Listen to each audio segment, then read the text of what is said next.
of you and are able to, deliver what you're looking for. You cannot always be, everybody cannot be thinkers. We need people who are executors as well. That was one of the learnings that came about from that challenge that we are facing.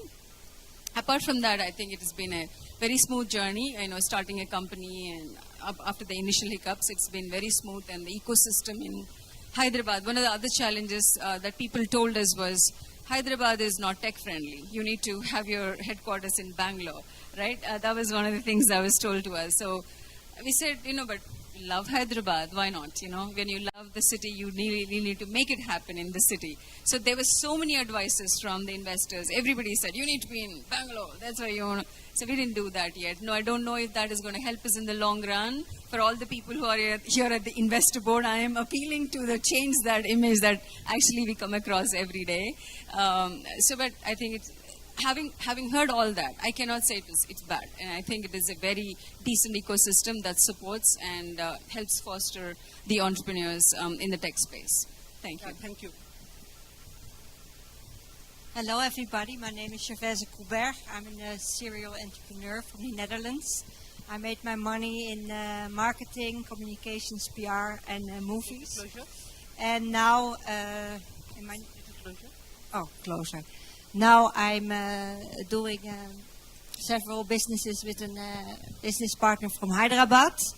And one of the things that I would like to do, I would like to start up an Ayurvedic brand that would be suitable to bring it to the European market. Because I think the European market is a little bit different. So if anybody is interested to help me with that, and that we can grow together and make that help so that Europe can benefit from all the beauty of Ayurveda, please do let me know. If you are asking about challenges, Jyoti, then I would say I face the same challenges as we all face. How to create a beautiful team and keep it with you. How to find clients that are willing to pay what you want them to pay. Those kind of things. However, as a woman, I totally agree. I totally agree with Mr. Apollo Hotels. He had a beautiful lecture for all of us. That you always should be humble, and that you always should be willing to serve tea to everybody. However, there is one moment I do not want to serve tea for you, and I will warn you about that. When you ask me for a board, and I'm the only woman, don't expect me to serve the tea. I will leave it to you guys. Thank you.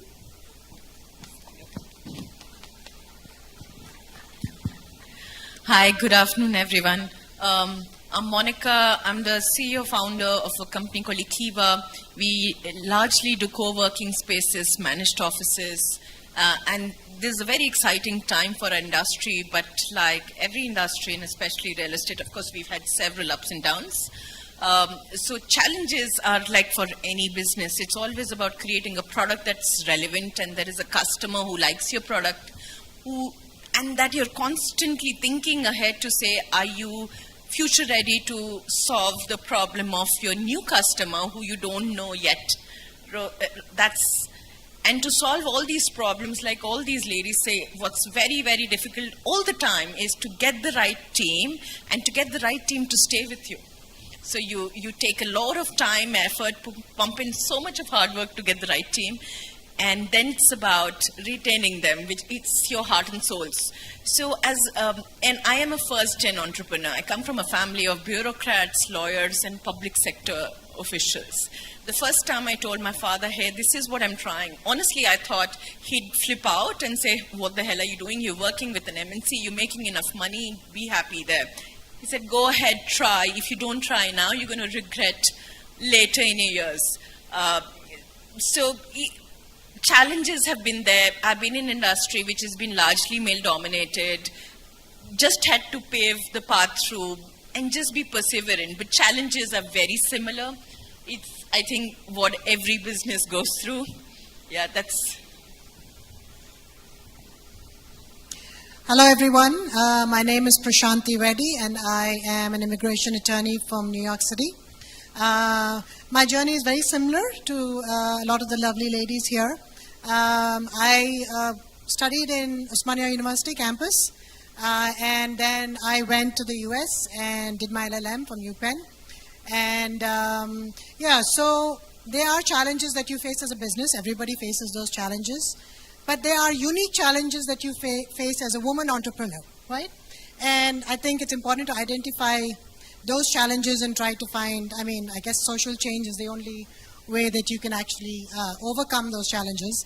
But it's good to talk about it, right? And these this podium is great. These kind of opportunities should not be let go. So when I finished my law school, I joined the High Court in 1994, 95. And there were very few women attorneys in the High Court, not respected at all. I was young, I was a woman, so a double whammy for me. Everyone looked at you strangely. No one respected you at all or thought that you were credible. So we had to overcome all those challenges. In addition to being young and inexperienced, being a woman also we had those challenges that we had to overcome. And then went to the US, gave the bar exam there, did my LLM, etc., etc. And then joined a law firm and went for this is a good story, went to the immigration court for my first appearance, and I was representing a client.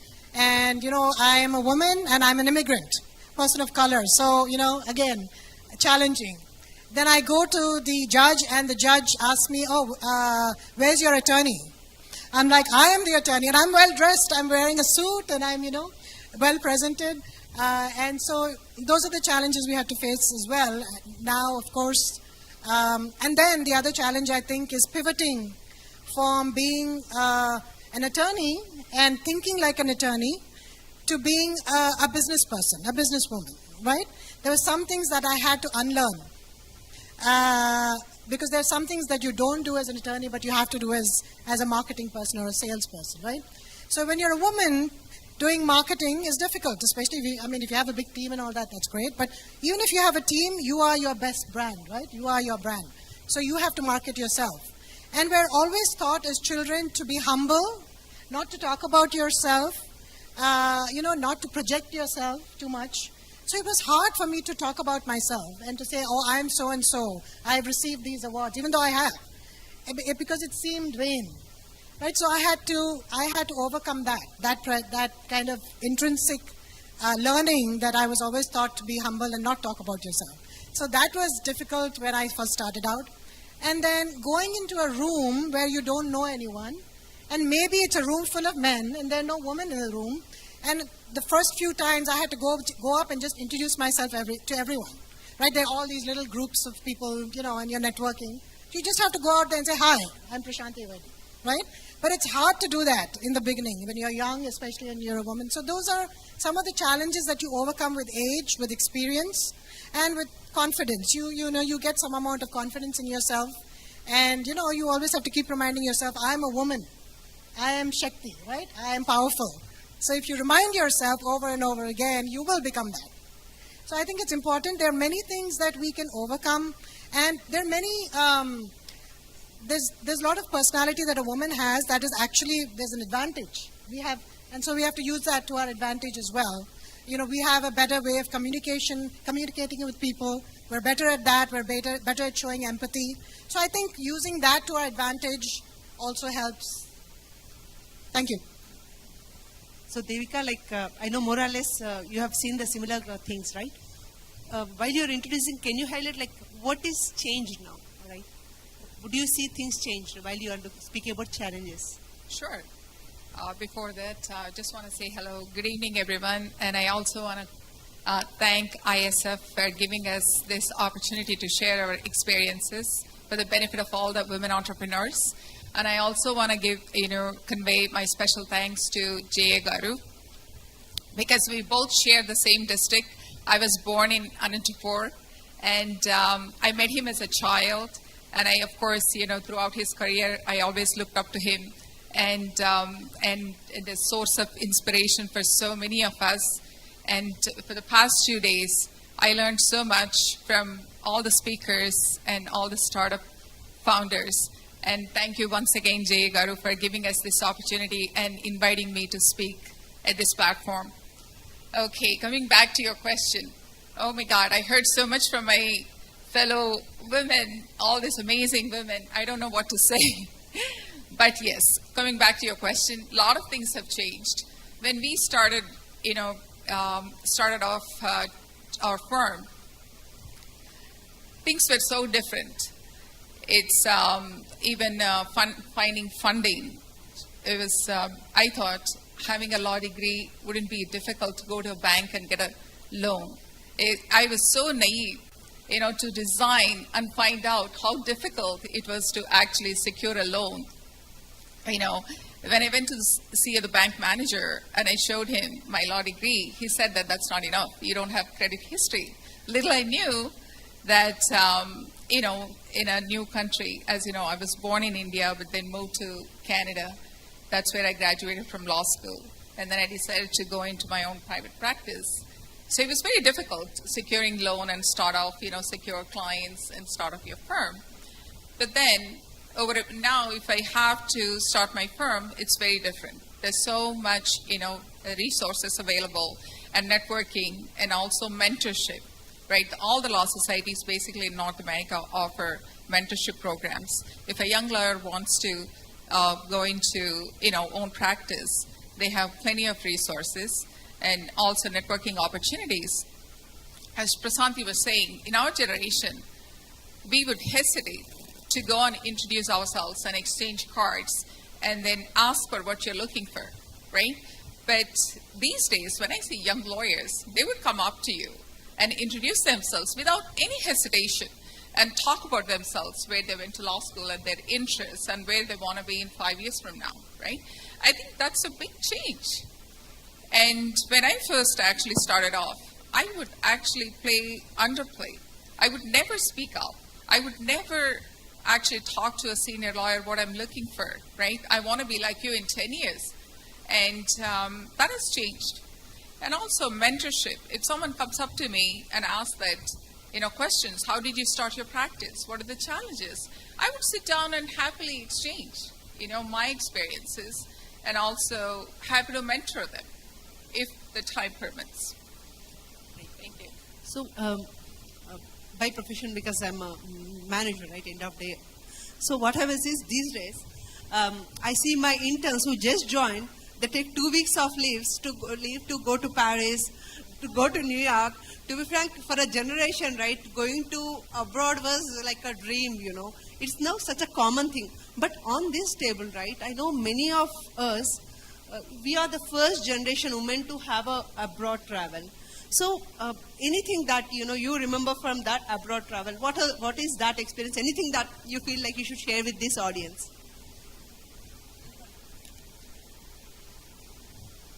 Okay, I'll go ahead. So I traveled to US first time back in 2006 or 2007 through my job. And the first time I went there, so we were in a conference, it was a session that was happening. And I'm a born vegetarian, okay, and now I'm converted. But back in those days, I see this lady who comes in and she's sitting right next to me. Would you mind if I eat an ox? I'm like, okay. And I'm like seeing what it is. So that was a culture shock for me back then. And I also remember another thing that, so in the conference, of course, I didn't understand something, so I said, I have a doubt. So in the US, when you say I have a doubt, it means that you're doubting them, right? You're supposed to say, I need a clarification. That's what it is. But we are English. We learned UK English and born and brought up in India, learned here. We don't know all these things. And we go to a store, we ask for a tissue paper, they say it's in the bathroom. That's what you get. So this was my first trip, first experience that I had. And of course, I'll never forget that. So I went to the US in '97. I had many interesting things going on. I mean, I was practicing in India. Then I had an opportunity. I applied to different universities when I was carrying my first child. So, so I was talking to my husband, if I get into the US universities, will you send me? Can I go? Whatever. I was trying to seek family support. And he said, okay, if you get it, go. I'll send. So he had to stick to his word, poor thing. But I got into Columbia, Cornell, UPenn, and I chose Columbia to go to. But then my son was 7 months old, when I got into the college. So I really had to seek my mother. My mother stood up and she said, I'll take care of your son, I'm there. And my husband said, we'll take care. The entire family supported. I left Harsha here in India with my family, then went to the US to study because my father-in-law said, you're not going to get these opportunities again. Opportunity knocks only once on your door. You let it go, you may not get it. So go. So the entire family supported. I took a loan and went, like what Devika said. And when I went to the US, I landed with 2 large suitcases. A friend of mine was supposed to come to pick me up. There was no cell phones, there were no telephone communication, no WhatsApp, nothing. So I ended up with 2 suitcases and, my friend didn't show up at the airport and I went to Colombia and I had to find my place to stay in the night. So quite a few challenges there and, we were not talking to family then, it was very different times we lived in that time. The other cultural issues that I saw when I was in the law firm, I was in a very large law firm called Sidley, around 2,500 lawyers. We were told that women associates were expected to wear skirts and not pant suits. Skirt suits was the norm because pants were meant for the older partners. I'm not sure, how many of you heard that. So it was fine. I was young then, it was good. But, culturally it was very different. So quite a few of those issues. And we were calling our seniors sir and ma'am. And that was also not expected, So in that, right, Jervis, because you are globally running your business, right? So how are you managing this? Do you see, for example, you have something in Dubai, you have something in India now, right? Do you want to give some information of how are you taking this risk and how are you running business globally? I'm smiling everywhere. It helps everywhere. But no, there are many differences, cultural differences, but that's what I like and that's what keeps me running and that's why I choose this path. So that's it for now. From policy standpoint, right? Who is helping you in terms of, for example, for any entrepreneur here, if they want to establish their business across, right? How do you run it? Who is helping you? Are any tips there? Yeah, well, I have tips in general for running business. I would say don't be afraid to fail. Don't be afraid to ask. And don't be afraid to surround yourself with people that are smarter than you. The other way around, do fail, do ask, and do surround yourself with people that are smarter than you. And then as a business maybe, having great ideas, with all respect, that is not the difficult part. I have thousands in my dreams. But the good execution of a good idea, that is where you really can make the difference. And if you aim to make a difference in this world and do impactful things that I hope I can do now in this second part of my life, then you have to fail and have to ask and have to surround yourself with beautiful people. So thank you for me being here. Yep. So definitely from this roundtable, I'm sure audience would look for some tips. For example, I'm at corporate, right? Many of them are in corporates and they want to start business. So it's very important that because you have this successful journey so far, it's important that we hear from you some of the tips before we go back to audience for different questions. So any tips that you would like to give for women who wants to start? Yes, we should, yes. So there have been a lot of tips being given throughout the last 3 days from people who are really experienced, etc., in doing this. But I was looking for something that I could say with reference to being a woman in business. Are there any specific tips that we can give ourselves? I think one of the issue is that we tend to view ourselves as being less than what we are, right? When you're a woman, sometimes that happens, whatever it might be, upbringing or culture, or whatever it is. I think it's important to overcome that, overcome your perception about yourself, overcome self-doubt, right? And view yourself as the strong human being who can do anything. So if you view yourself as someone who can do anything, then you can do anything. In addition to that, I guess, having the right processes in place, right? We women, we do multiple jobs. We don't do just one job, right? We care for the family, we care for our children, we care for the, we have so many responsibilities, and then we take care of our businesses as well. So we're doing 3 jobs in place of 1. So I think it's important then to have a process in place. So if you have a process in place which is almost automated, then you'll see that you can do much more with your time, and you can give your time where you're needed. So it's important to have a process in place. Thank you. Okay. One very important thing, and something that Sundari said, support system. It's extremely good to have a support system.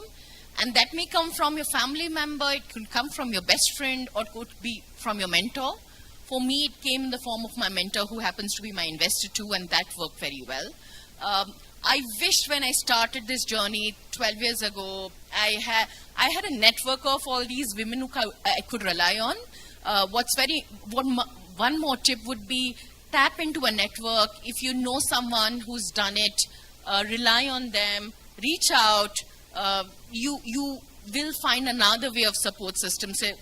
We've seen a lot of senior women in senior leadership roles, founding companies here, CEOs, head of partnership firms. Reach out, tap into that network. There's so many out there. And that's just one part of comfort that we sometimes need to reach out, especially if we are juggling our lives with our family and the life which is in our startup. Otherwise, just find a mentor that works best for you. It could be a man, woman, gender agnostic. We all have Jay as our mentor. Yes, for young women entrepreneurs, I would recommend that don't hesitate to volunteer. So ISF is a great example. I see so many young students volunteering. They get to meet all these leaders and also learn from them, and also a foot in the door. You never know who you bump into and who would give you that opportunity. So, and also reach out to people without hesitating. Just go up. People like confidence. Another day, an engineering student came up to me and said she wanted to pursue her higher education in Canada, and said, reach out to me. I handed in my business card and I said, email me. Of course I would help her, love to help her, because she's volunteering here and I saw her in action, and also get mentorship. Mentorship is a great way to actually learn from seniors, and don't hesitate to reach out to people that you look up to, and if they have time, they would, of course, help you. You never know. There's no harm in trying, right? Don't get rejected. Don't take it personal when someone has no time for you. Happens all the time. It's nothing personal, and don't be shy. Also, don't compare yourself with people who've done very well in life, because everybody has to start somewhere, right? So these are the things I would actually think young people would remember and build on that. Of course, I agree with all the points that the ladies have said, but just to add to that, I would say, first and foremost, believe in yourself. I think that is what is very, very important. It's okay, I'm going back to what Mr. Subramaniam said, because that's what I also follow. Fail fast. You will fail, you will not succeed initially. There will be times where you'll feel, why did I even get into it? I was happy in my comfort zone. Don't do that. Back yourself up, inspire yourself. Again, I believe that. Inspire yourself, trust yourself. Everything is going to happen, but you will figure out. Only when you jump into the well, you'll figure out. It's a survival skills, and innately all of us have it. Don't get bogged down. And even if you get bogged down, feel that, okay, I failed. What could I have done better? Right? Maybe I didn't give my 100%. I gave 99%. That 1% if I had done, maybe it would have been better. It really worked for me. I think 2.5 years ago, if you had asked me, I had never even stepped into the land of Hyderabad. Now you see, I'm coming back to back here. And I think more people know me here than back in Karnataka also. It's like that. So don't hesitate. Give it your try. If you fail, it's okay. There is another way where you will succeed. So trust yourself. Don't think that everybody else is better. I'm not good. And don't give up the chance that you have got just because you don't trust yourself. Because that chance you have got, which somebody else did not get, and that's why they are there. That's about it. So believe in yourself. Don't get demotivated by anything. What is to you and how much ever work you do, it will come back to you. So just as a business lawyer, I get to work with several entrepreneurs and women entrepreneurs in particular. What I find the biggest challenge, especially first generation women entrepreneurs, is access to capital. Access to capital, access to resources, and then the ability to network, like how it was dealt with, because you're not hanging out at the bars, you're not going for a drink with the people. That's generally how men network as well, right? Women have an inherent challenge there. Or you're not in the corporate world, you're not taking smoking breaks, or you're not, basically there are very few, you're not playing golf, you don't have the avenues to network, which are limitations on women. I would say we would probably network at the school event if I'm taking my child for a dance class or a sports thing. So that is something, there are inherent challenges. And I would say, and I'm seeing my sister is an entrepreneur herself, we can see the, are they really taken seriously by the investors? Are they really giving the hearing? Maybe there is something that in terms of diversity kind of a thing, you need to have certain percentage women-owned, businesses that we need to invest in. There has to be some kind of a policy which kind of encourages to look at more women-owned entrepreneurs and see how we can support them. Not just in the impact funding. It may be just pure profitability, but that is something I think across the board, since there are so many investors sitting here, I'm just saying, that may be something to consider. I'm just going to add one more point, that is believe in yourself and never stop learning. There's learning in everything. In every people, in every act that happens. When you fail, you at least learn how not to do a particular thing. So believe in yourself and keep learning. Never stop learning. I love the school function thing. We all suddenly related to it. Yeah, so the reason I've become an entrepreneur is because there were only two questions I would always ask. Do I really want to work for myself or do I want to work for somebody? The answer always came back as, to me, as I would be rather happy working for myself. So and that working for myself is such an undefined area. It comes with so many challenges. And those challenges are sum total of what everybody said here. You have to believe in yourself, you need to network, you need to do all of those things. Those that were very comfortably provided by, let's say, your employer before, you now have to create them by yourself. So I would say if you want to plunge into entrepreneurship, the first thing is figure out, are you really an entrepreneur material? And do you have it in you to stay the course? Because it is a tough course. It is not going to be easy. It is going to be, like she said, every day you wake up and say, did I do the right thing? It is going to be tough. So first evaluate yourself and then figure out, after the evaluation, this is what I want to do, then get into it. That's the only tip I would give. The answer for that, for me personally, came back as, yes, I want to be an entrepreneur, so here I am. So that's what it is. Thank you. Thank you. Just one thing, honestly, I was never sure 100% that I want to be an entrepreneur, but it was one day at a time. It was this dream that I wanted to create something that made sense. And you just reinforce your belief. And COVID was a really tough time, that was one time I was so sure if I've been so happy just getting a good fat paycheck somewhere rather than to think how do I get the company to survive and pay salaries. But it's not an easy journey. If you have the conviction from day one, you've already made it. Yeah. Honestly, I didn't have. It was one day at a time, and now 12 years. It's just. But I would like to add something to that, right? Each journey is different, right? So, journey might be different from each for everyone it might be different. Right. So, but we'll have examples of both. Somebody is very clear about the journey and somebody is learning it. If you don't know if you want to be an entrepreneur, the other question that I would say you ask is, do you want to work for somebody? The answer there would be very clear. If you're not going to like your boss, then what are you going to do?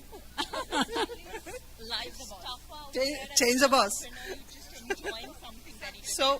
So I do have a few more questions, but I know what I have done in previous roundtable. When panel was discussing, I was looking at my mobile. So I want to make sure that I am engaging my audience a little bit. So any questions for this panel? So we learn from our mistakes. So I know what I have done in previous roundtable. So any questions for these women leaders? At least, oh, good. Love that. D&I. So can anybody help me getting mic there? Do we have mics? I think she needs mic. Can you please pass on the mic? All these women leaders, see, women travel is not easy. They travel from different locations. So we need to respect it. A round of applause for this before we get that question. Thank you. For these leaders. Good afternoon, ma'am. Firstly, it's lovely seeing a lot of women on the... Can you be a little louder, please? Yeah, it is. Good afternoon, ma'am. Firstly, it's lovely seeing so many women on the dais. And I just wanted to ask, how do we strike balance between professional and personal life? Yeah. See, we wantedly did not touch upon that. We were expecting this question. Yeah. I think most importantly, it's important to have a good life partner who will understand and share your journey with you. Yeah, that's what it is. I mean, right? It's important that in the household, roles are flexible, right? That's the way forward, right? It's not that, okay, you have to do this and I have to do that and I won't do this and, etc., etc. So there has to be more flexibility in the household, in general, I'm saying, with society, in order for women to come into the workforce, right? Intrinsically, yes, we are caregivers and we care for our children, and no matter who is taking care of them, we still want to take care of them, right? But we will do that, but we need a lot of support. And as someone was saying, have a sisterhood, right? Have a group of women around you who will help you. Whether it be family, whether it be, your people at work, your friends at work. It's important, I think, to have, a strong sisterhood around you who can help you. Work-life balance is all in your head. Actually, we think that working hard, working long hours is great, right? It's not. So working smart is the way to go. And also, these days, a lot of men at home are chipping in. And I see that with a lot of my friends and also your generation, younger generation, and they share their duties, parenthood, and also taking care of children. And you have your own network, right, like support, and then you set the rules. These are not hard and fast rules. Now, even employers are changing. They're very accommodating and to keep the talent. So don't be afraid, because when we started off our careers, we were very afraid to speak up. Fear of losing a job when you ask time off to take care of your child or your parents or your sick parents. But now things have changed. So the employers and the companies are actually thinking about keeping the talent, not to so focused on, the hours and all. Thank you. I think personally what I feel is, as women, we hesitate to tell this is what we want, right? Once our family also knows that this is what we want, like what Sundari rightly said, her father-in-law told her, this is a chance you've got, you should go. Because he knew that is what is important. I think if we give that clarity that, yes, this is what we want, this is the time for family, this is the time for work, I believe it would sort out a lot of things. One day at a time. I think I did not see any time a clear work-life balance. I think it's a period. What is more priority for that day at a time. So we are going to come back to other questions, but I do have one question from my end. Women do not support other women. We all heard about it, right? So one woman is not supporting other women, one woman leader is not supporting other women. So, did you guys hear it? No, this is what we hear. So, I want to hear from them. How true is this statement? Anything that you want to add on this statement? Because I heard it many times. It's just a myth. I love that. I love that. I agree with you. That statement doesn't. Yeah, panel is all here. We are all supporting each other. That statement is wrong. It's a myth. Just ignore it. That may have been true. Women don't support women, don't work with other women partners because they have gone through really tough times, so they're going to give you a tough time. That's how people believed in the large law firms. But things have changed, and I'm very, very proud to say at least 2/3 of the people in the office today, we are all women lawyers. It's like, of course, we try to maintain gender parity. It's important to have men and women. Shouldn't be totally women-centric. But that being said, I just wanted to add to the equilibrium question, work-life balance, family and work, but at the same time, our own health, right? That seems to be getting completely neglected, okay? That is something we need to focus on because we work with so many young women in the office. Many of them are developing health issues because they're not able to take care of themselves. So in addition to taking care of family and work, take care of ourselves. That's the tip I would give. Can you give mic to Jay sir once before you go for the next question? You want to ask a question? Who wants to ask a question? No, I know there are many questions, but we'll end session with the Jay sir's question. We have a very powerful woman panel here. So I have a request. Can we create a ISF woman wing and not a passive wing? It has to be very active ISF woman wing, and you have to call for women entrepreneurs all over the globe, wherever they are, either through Zoom calls and whatever mechanism, and you have to beat the ISF main wing by getting more entrepreneurs through your channels. Can you take that challenge? Yes, Right? yes, of course. I think compared to last year, we see more women this time who have joined in as volunteers. So already we have given you a base. Now from this base, you have to take it to the next level. Are you ready? Jay Garu, we are all in, but we want all the men here to ensure that the woman wing is more successful than the male wing. No, so it has to be both. We will certainly work with you. We are there to help and see that more women entrepreneurs are supported. And another request, we don't have offices in our countries like Canada. Can you take up that responsibility to have Toronto ISF wing, and we will have an event, maybe ISF woman entrepreneur wing or whatever, but we will all support. Oh, it's my pleasure. Thank you for giving me that responsibility. Thank you. I was going to say, And I also want to add something. It's not just, only women. There's a lot of men who encourage women entrepreneurs. And J.A. Garu is one of them.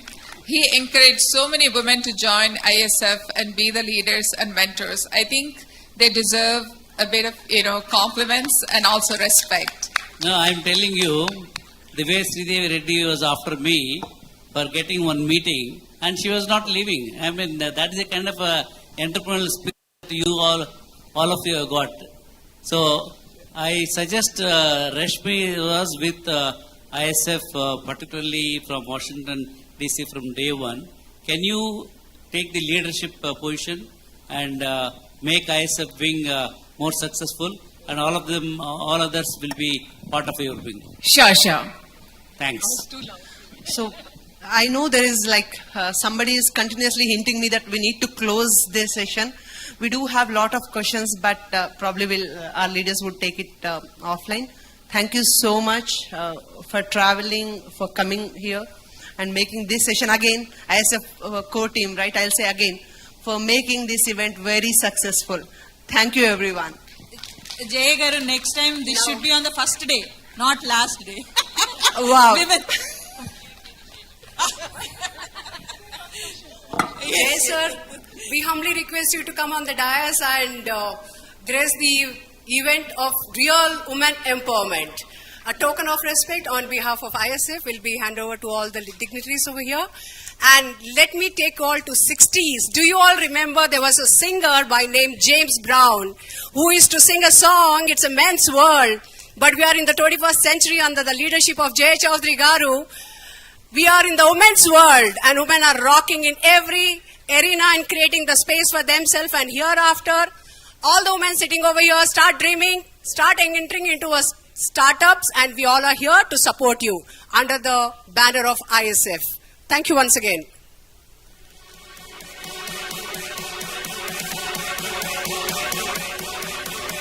We have just witnessed the bold and beautiful, the ladies who march with brains by breaking the taboos, by breaking the ceilings and making a space in this competitive world, challenging themselves at every level. So I request all of you all to give them the standing ovation and a big applaud. All of you all, thank you very much.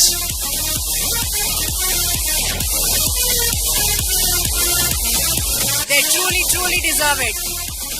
There's always a say, if a woman is empowered in the family, the community develops. If the community develops, the nation develops. So here we witness a true women empowerment on today's date, and thank you once again, ladies and gentlemen. Please remain seated.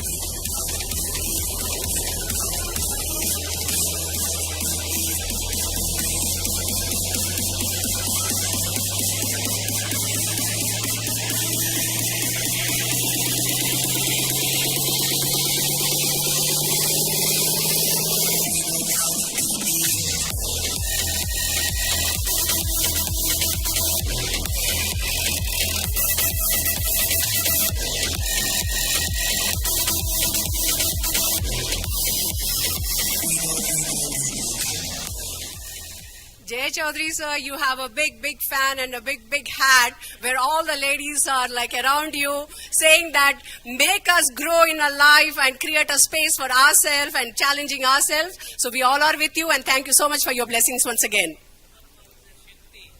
Yes, most of them have started realizing that woman power is a Shakti and it's a real Nari Shakti.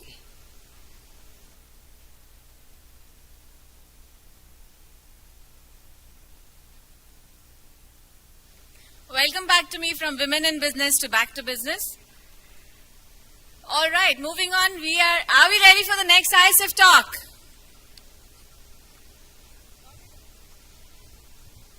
Thank you.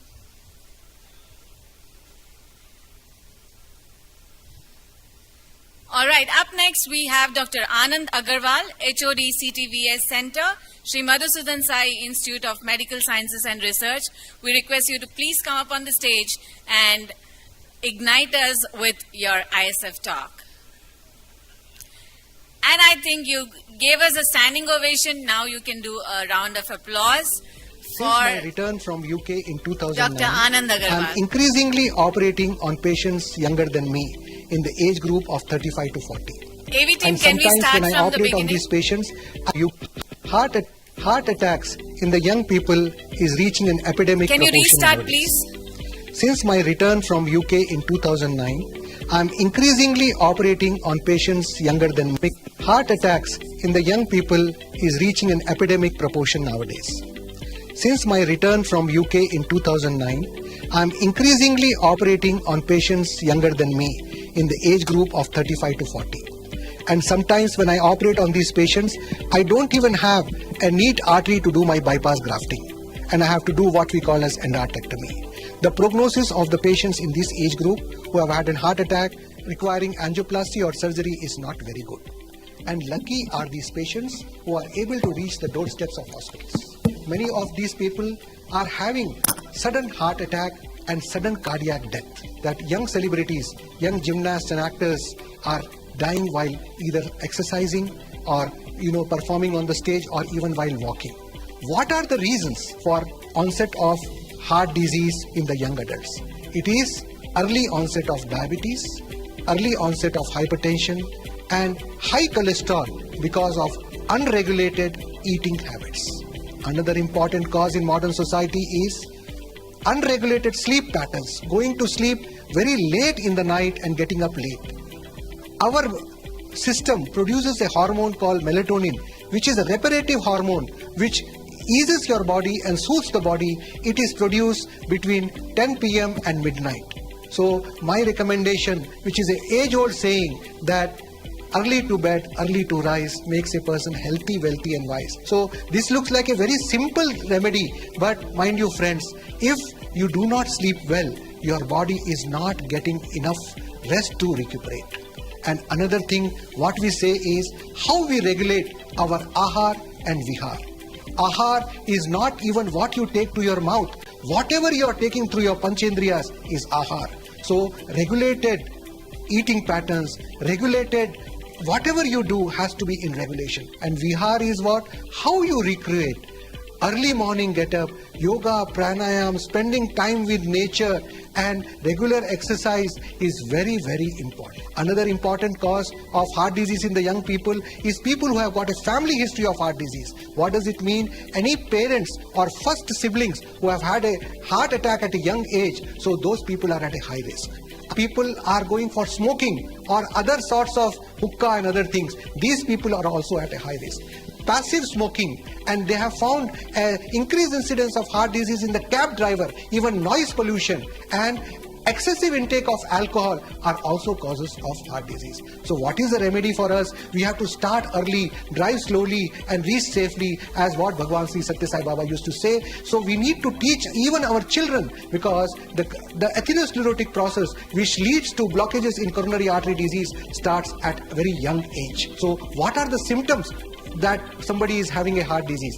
Any chest pain which is above diaphragm, any pain which in the either of the arms, or even the pain radiating to the chin, it can be because of the heart disease. Do not neglect it to be because of acidity. Take prompt attention. Do not self-diagnose yourself. Visit a nearest cardiac center. Get the relevant test advised by the cardiologist and get yourself treated. But our intention is not to reach to that stage. Our intention is to modify the risk factors. If you have diabetes and hypertension, keep them under control with proper medication and lifestyle modification, so you do not reach a stage of getting a premature coronary artery disease leading to sudden heart attack in the young and sudden cardiac death. So this is my sincere request to the people not to think that this is a mythical story that people are getting heart attack at the young age. It's a glaring reality, and we as a society need to wake up to this, because all these people who are getting heart attack at the young age,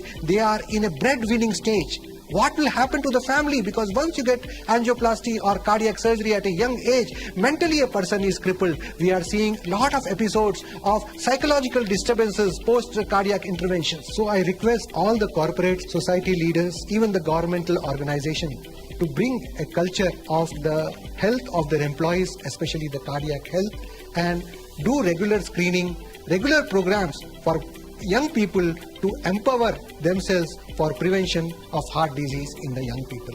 India is a young nation, and 50% of our people are less than 40 years.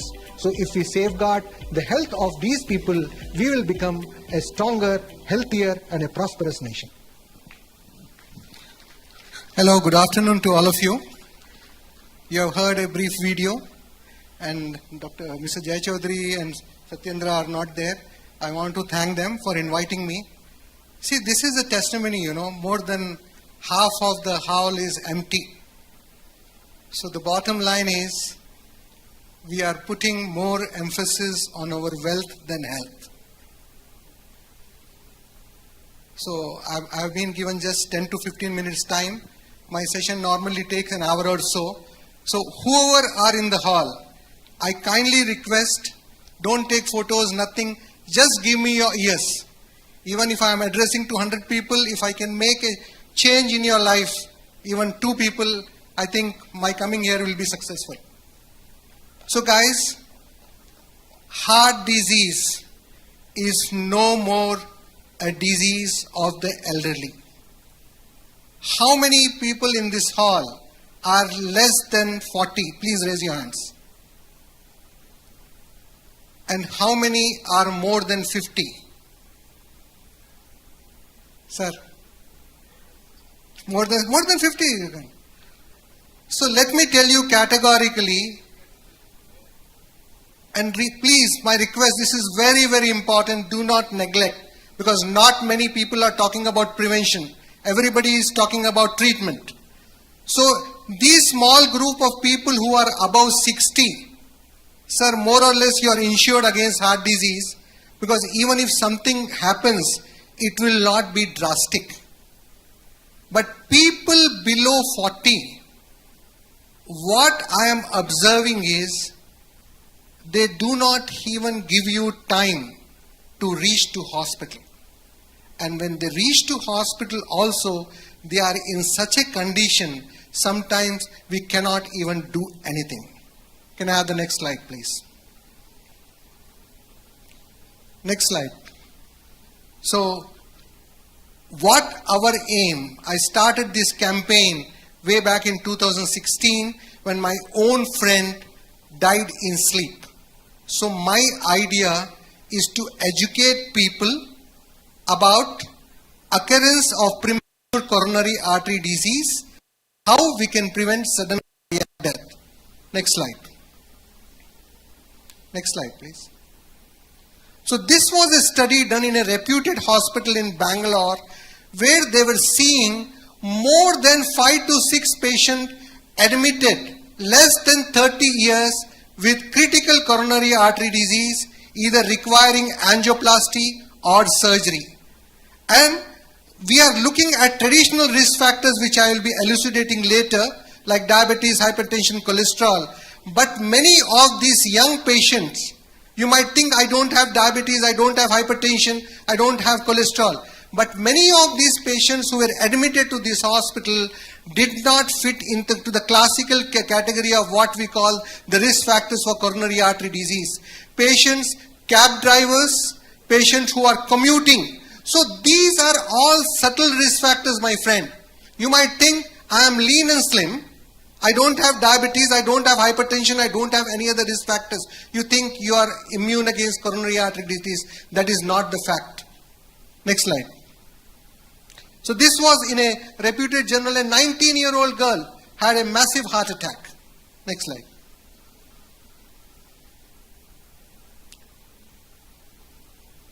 So my friend, this is your heart. It beats 1.2 lakhs times a day on its own from the time you are in your mother's womb. Heart is one of the first organ to form in the body, into the womb, into the fetus, because that's what, it is a pump which sends the blood to all the parts.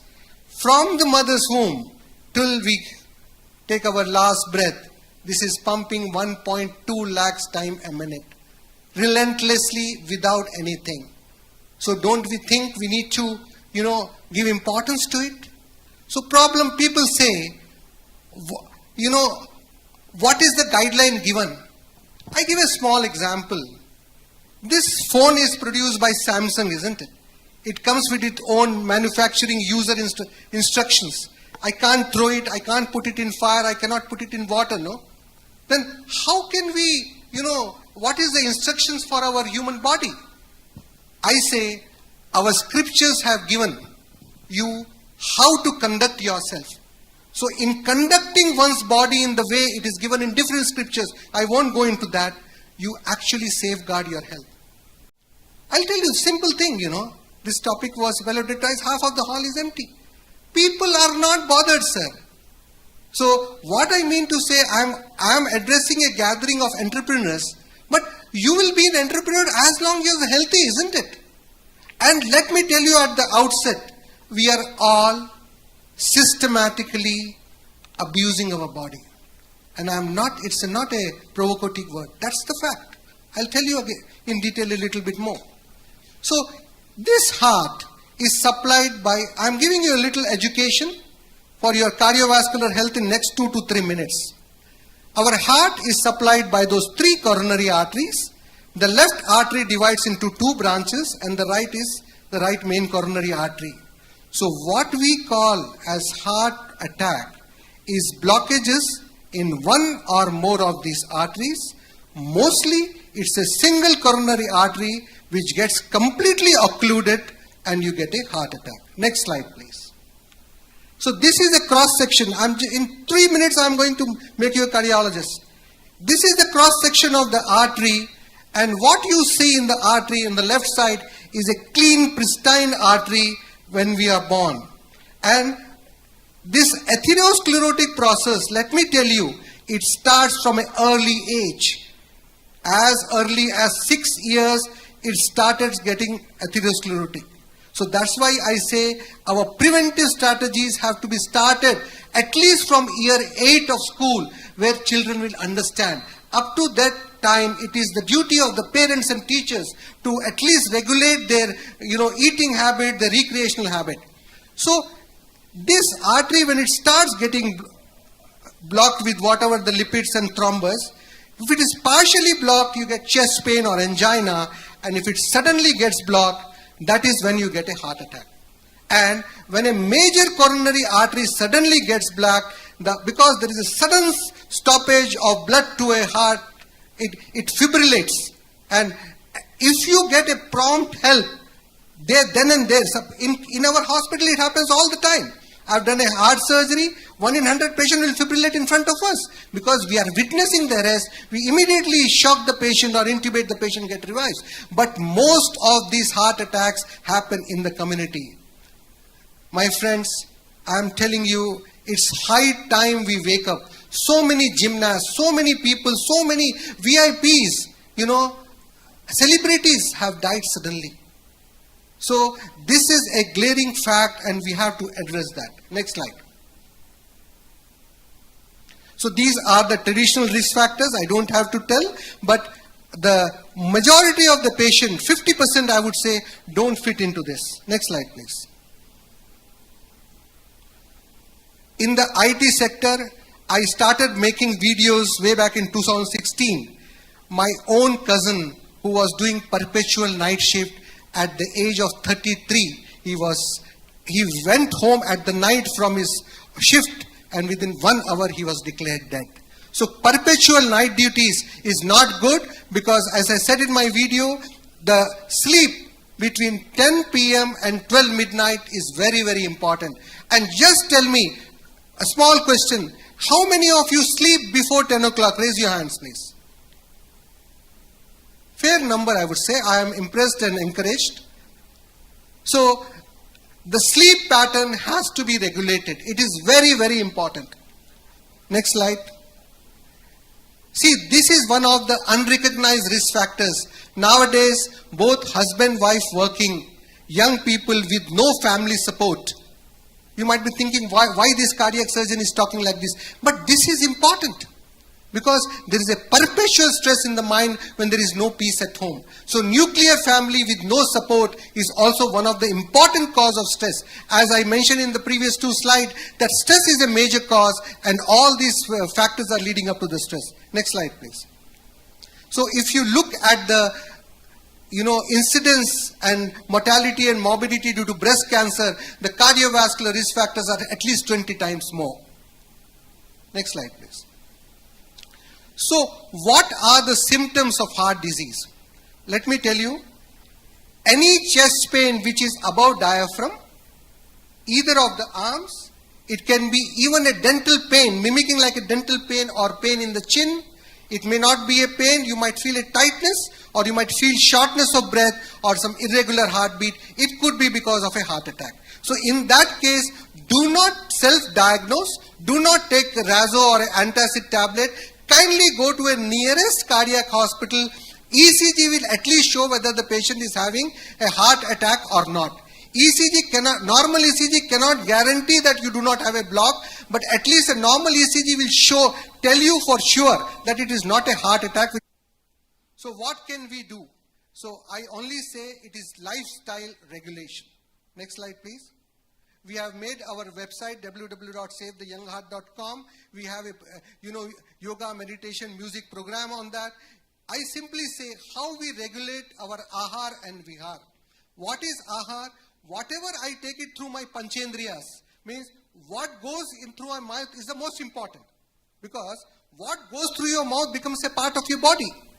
So to eat in a regulated fashion, I'm not here to give you any diet advice or how many times to eat, but Eat what your body says and eat according to what your this thing. But very simple dictum, try to eat before the sun sets. That's what our ancient used to do because there was no electricity. They used to eat when the sunlight is there and there is a gap of 3 to 4 hours. And then morning yoga, meditation, pranayam. I'm not an expert. I don't propose to educate on any of these things, but it's there on our website. All of you know. All of you know what to do, but you have to do it. Next slide, please. So, our idea is to prevent the heart attacks from occurring, but whenever somebody gets a heart attack, the treatment modalities are either angioplasty or next slide, please, or bypass surgery. Bypass surgery is what I do and angioplasty is what my colleagues do. But our idea is not to reach to this stage. It has to be prevented well in advance. Okay? Next slide, please. So what we have done, we can run through the slides. What we have done so far through 2017 to now, or when I was working at Malla Reddy, we have organized 3-4 5K runs and all that stuff. It was a type of what we have done till now is to educate people that heart disease happen at young age. You need to become aware. Next slide, please. Next. So what is next? Now what we propose is, because why I requested Jai Chaudhary Garu to give me a place here to talk. In all your companies, that's first of all to become cognizant yourself that I am at a risk, I need to take care of my body. What next? So now we need to screen the people. We have devised a simple 15-question tool on our website. It is taken from an Interheart risk score. It gives diabetes, hypertension, your lifestyle questions, and it gives you a predictive rate of what is the chance of you getting a heart disease. So you need to screen people. Next slide, please. Evidence-based screening is most important. Next. This is what we have on the website. Next. So in short, summarizing what I have said, that heart disease is no longer a disease of the elderly. Young people are also getting heart disease, and when it gets in young people, it is more severe. So we have to start early, especially from the school age or whatever stage of life we are, to take lifestyle modification and not to come to me. Thank you very much. If any questions, I will take.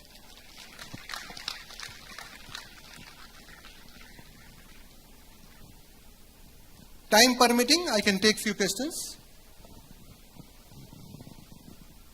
Thank you so much, Dr. Agarwal. May I now request Balaji Reddy Garu to please come up on the stage and have a question, felicitate one Dr. second. Anand Agarwal. Dr. Anand Agarwal, I have a question.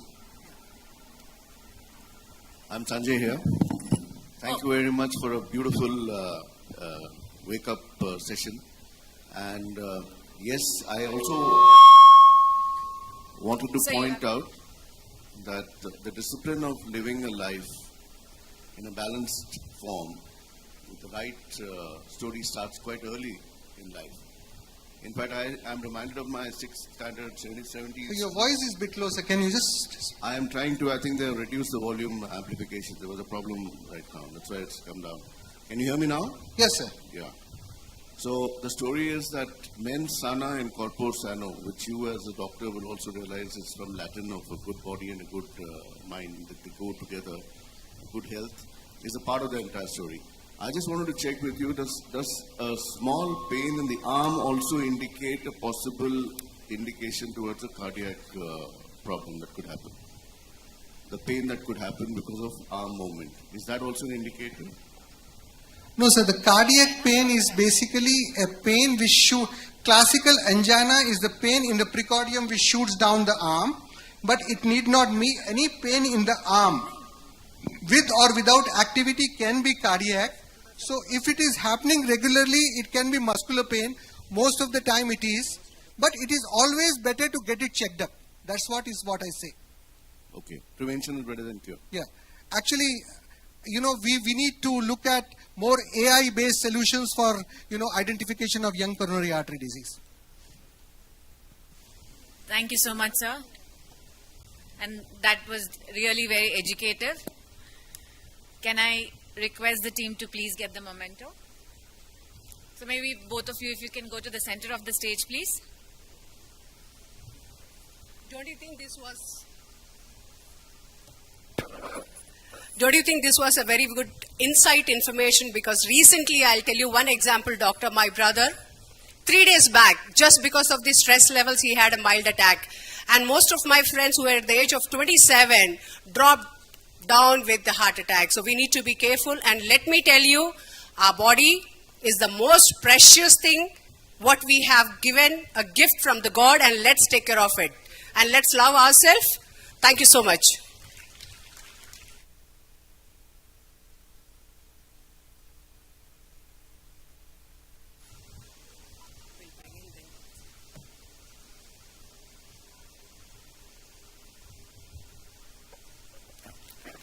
I think one of the important points that Dr. Agarwal said was for people less than 40.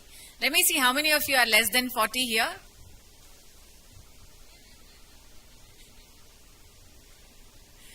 Ed, I agree.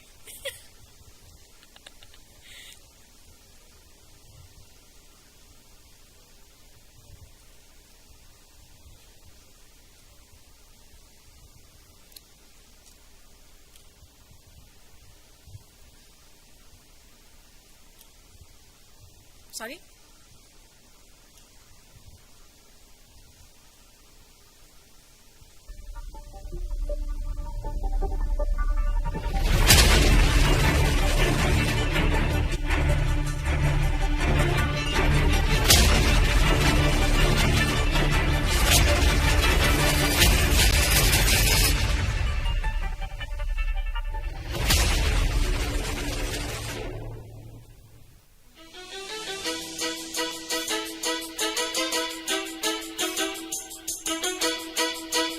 Engineering is an integral part of our daily life. The food we eat, the vehicles we drive, from the mobile phone to the World Wide Web, all have direct demeanor of the marvels of engineering and technology. Engineering Staff College of India, ESCI, is the brainchild of the Institution of Engineers, India. It is under the aegis of the Institution of Engineers, the premier body of professional engineers.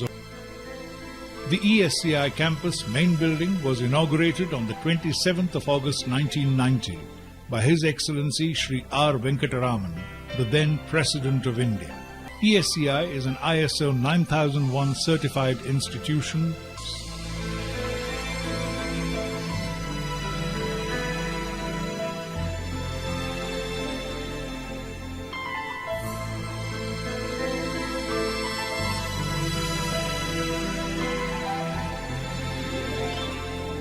Recognized by All India Council for Technical Education. India is one of the fastest growing economies in the world. Technological innovation is a key driving force at every national economy worldwide. But like any other science, aptly trained, qualified professionals are vital to the industry. Engineering Staff College of India adopts innovative methods to impart need-based continuing education, research, development, and train the next generation engineers, professionals, managers, and provide consultancy services to industry and government agencies for the Engineering Excellence Initiative. In fact, ESCI is a bridge between academic institutions, R&D laboratories, Could you pause the video government for a while, agencies, and the industry. The college offers a wide range of programs. Thank you. Up next for the final ISF talk, I was told the most awaited speaker for the evening today, we have Dr. Krishnamurthy V. Subramanian, Executive Director, IMF, earlier Chief Economic Advisor for the Government of India. We would request you to please come up on the stage and please deliver the ISF talk for the audience here.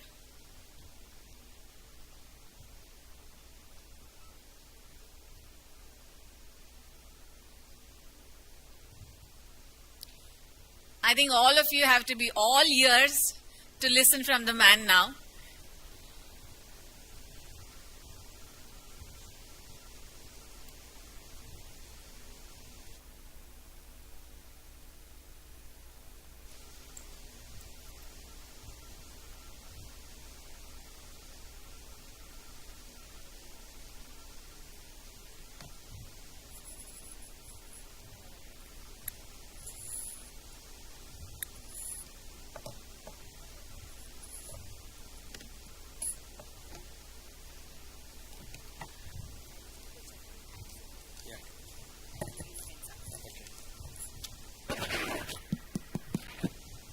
Actually, let me tell you how I brought KV to ISF event. When I was in US, our friend KK, where is the KK?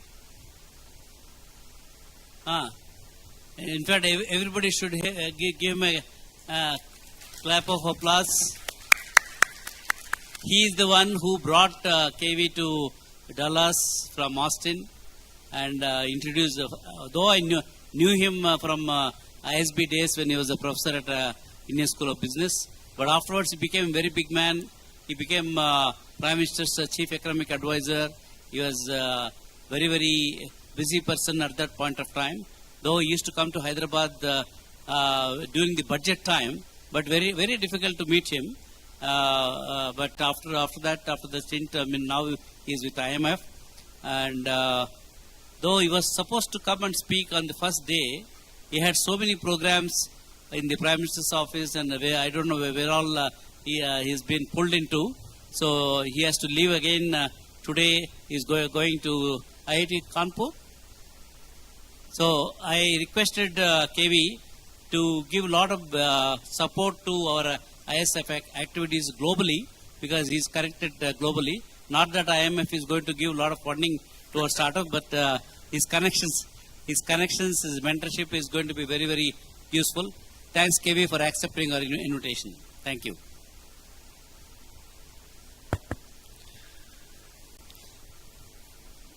Very good evening, ladies and gentlemen.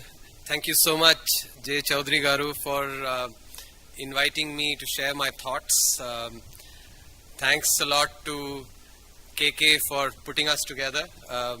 It's indeed my privilege to be here sharing my thoughts on such an important aspect. If India at 2047, India at 100 has to become a developed nation, then startups have to play a very, very critical role. And so it is my privilege to share what I see as the vision for India when it turns 100. I'll give you a little bit of background so I'm going to be speaking based on my recently released book, India at 100. You can go and find it on Amazon, India @100, numbers 100. The subtitle of the book is Envisioning Tomorrow's Economic Powerhouse. I'll give you the bottom line. The bottom line may seem audacious, but hopefully in the next 15-20 minutes, I'll be able to explain to you the economic logic and the reasoning behind what I see this as the size of the Indian economy in 2047. I expect the Indian economy to be a $55 trillion economy in 2047.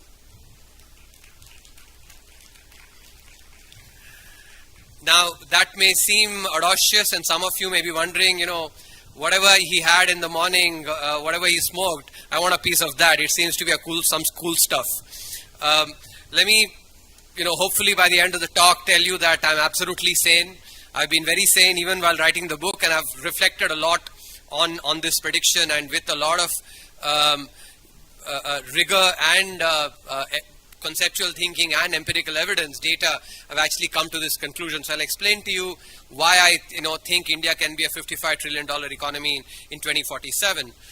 But before that, let me share briefly the motivation for me to write this book. The motivation was a twofold one. First was a more prosaic motivation. When I was part of the government in 2021, the India had 75 activities were going on. And naturally at that time, my thoughts went to how the economy will look when India turns 100. So that's where the thought for India at 100 got germinated.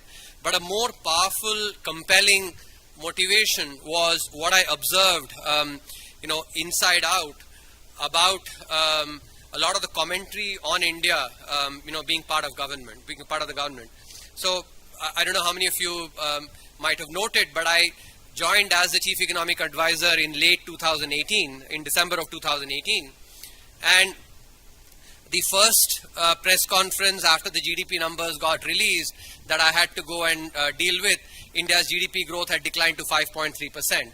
Of course, we all know that the impact of policies in the past, things that have been going on manifest, and so, but I had to go and defend it. And at that time, I felt that there was a lot of negative commentary on India, on the Indian economy. In fact, even today, we find a lot of negative commentary on the Indian economy. For instance, there were people saying that there is something structurally wrong with the Indian economy.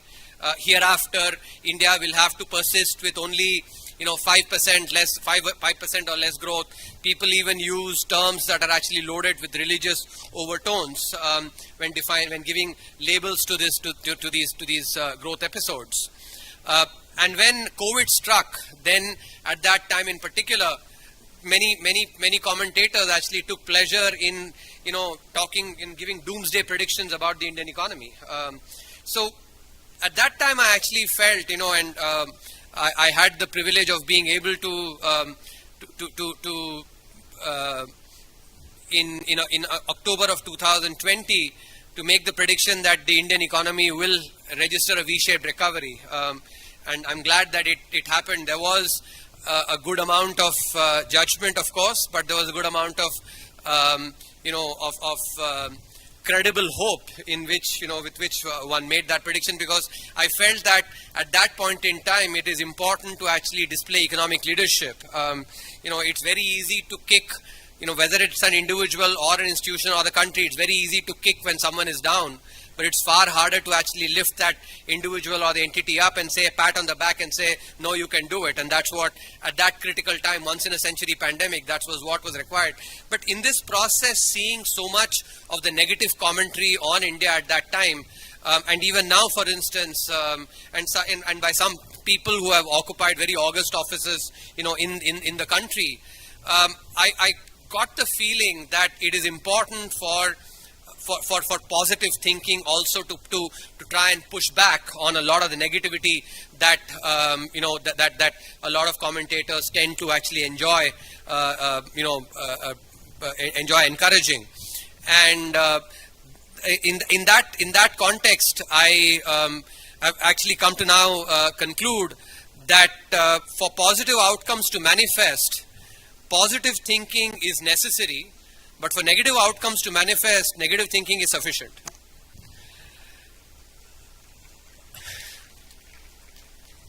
So, if for negative outcomes to manifest, negative thinking is sufficient, but for positive outcomes, positive thinking is only necessary, then positive thinking has to work much harder compared to, to sort of counter the negativity. And, it is therefore, so the India at 100 book is essentially, it's a small, as we speak, if you think about that a yajna or a fire sacrifice, it's a small ahuti on my part to actually to generating that positivity, because there is a lot of positivity. There are lots of positives about the Indian economy, and that's what I want to share with you now. So if India grows at 8% from here on till 2047, and there is a decent if to it. I'll come to that, why we can do it in a minute. If India grows at 8% in real terms, then the Indian economy can indeed become a $55 trillion economy.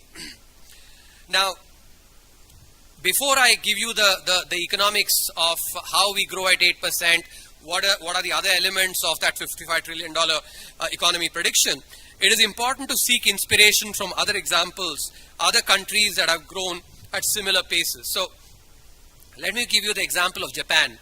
Japan from 1970 to 1995, this is a 25-year period, 1970 to 1995, grew its economy in dollar terms by almost 26 times.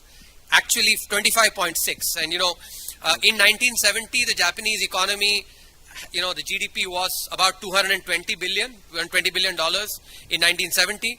By 1995, 25 years later, the Japanese economy had reached $5.5 trillion, a multiplication of 25.6 times. Japan, as you know, is a democracy. If I give you the example of China, I will give you, but you might say, we can't compare with China because we are a democracy, China is not. And that's why I've given you the example of Japan, which was a democracy. Now, some of you may say that, that growth for Japan happened during a, honeymoon period for the global economy. The reality is it was not a honeymoon period at all. In fact, during 1970s to 1995, that was the period of the Vietnam War. That was the period of the oil shock. As a result of the oil shock, the US faced double-digit inflation. The entire Volcker phenomenon, the US has never faced that kind of inflation, since then. And interest rates went so high. Obviously, demand fell. So all these tailwinds were, all these headwinds were things that the Japanese actually had to encounter, and yet they grew from 220 billion to 5.5 trillion, growing their GDP 26 times. What I am estimating for India in the 25-year period is actually much less than that, about 15 times multiplication, not 25 times. So one of the main things actually I want to want to emphasize is that we in India, especially as a country and as an individual itself, there are only two words that we need to keep saying, make it as a mantra: we can. We can. And I think that is the most important. If a Japan can, why cannot we?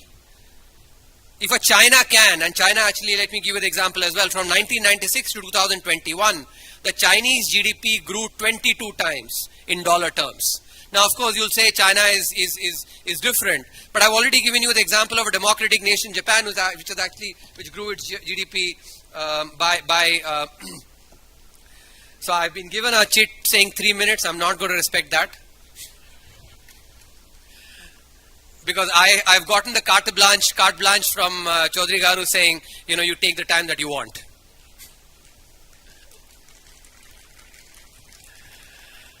So, if Japan can, if China can also grow, its GDP over 20 times, why cannot we do that? We can as well. What is most important is for India to deliver GDP growth in real terms at 8%. Now, let me give you the number crunching behind this, economic number crunching, and then I'll give you some of the drivers why I think actually this is something that is possible. So, firstly, if you look at the growth rate of GDP that has prevailed for India, from 1991 onwards, in real terms, our GDP has grown at about 7%. That's been the average GDP growth from 1991 onwards. So, from 7% on average to 8% on average is a stretch goal, but it is not something that is actually, it is not, I'm not asking for a doubling of GDP growth. It's only a stretch goal. And we've grown at 7% during the last 30 years despite, so many problems. We have a very slow judiciary. We have a bureaucracy that actually can improve significantly. We have our human capital, actually education levels can be much better. Poverty was much higher during this 30-year period. Of course, it has declined. Abject poverty was also there. Despite that, we've grown at, at 7%. Lots of problems, lots of challenges, and yet we've grown.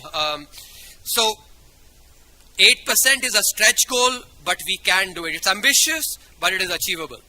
And I'll spend some time on what will be the key drivers for this later, but let me just focus on the numbers. So if we can grow at 8% with 5% inflation, that's been the average since the inflation targeting regime was implemented in 2016, where the central bank, Reserve Bank of India, has to actually target inflation at 4%, has to deliver inflation at 4%. If you check the data from 2016 onwards, the average inflation has been 5%. So it's a very reasonable expectation, therefore, for me to say that going forward also inflation will be 5% because Reserve Bank of India has to deliver inflation between 2% to 6%. So 4% plus minus 2. So 5% is at the higher end of that range. So 8% real growth, 5% inflation translates into 13% in nominal growth terms. 8 plus 5, 13%. Now, in order to estimate the growth that will happen in dollar terms, I have to also tell you what is the likely rate of depreciation of the rupee vis-a-vis the dollar that will prevail, going forward.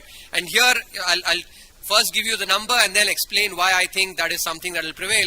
My estimation is that from here on, the rate of depreciation of the rupee would be less than 1%.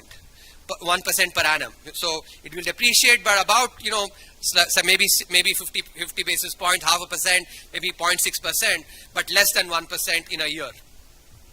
So with 13% in nominal rupee terms, 8% plus 5%, because depreciation reduces the value in dollar terms. So when you convert from rupee to dollar, actually depreciation reduces the value. So we have to subtract that 1% depreciation. 13 minus 1 is 12%. So 12% in dollar terms is what we get with 8% real growth, 5% inflation, and currency depreciation of about 1%.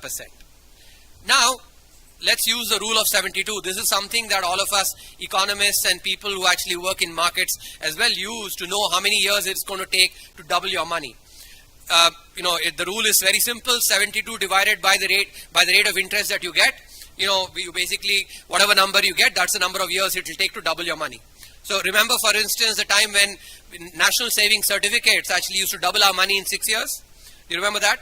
It used to double our money because the rate of interest that was paid on that was 12%. So that's because 12 times 6 is 72, or 72 divided by 12 is 6 years. Similarly, growth at 12% in dollar terms will mean that GDP will double every 6 years. This is important. Keep in mind, GDP doubles every 6 years.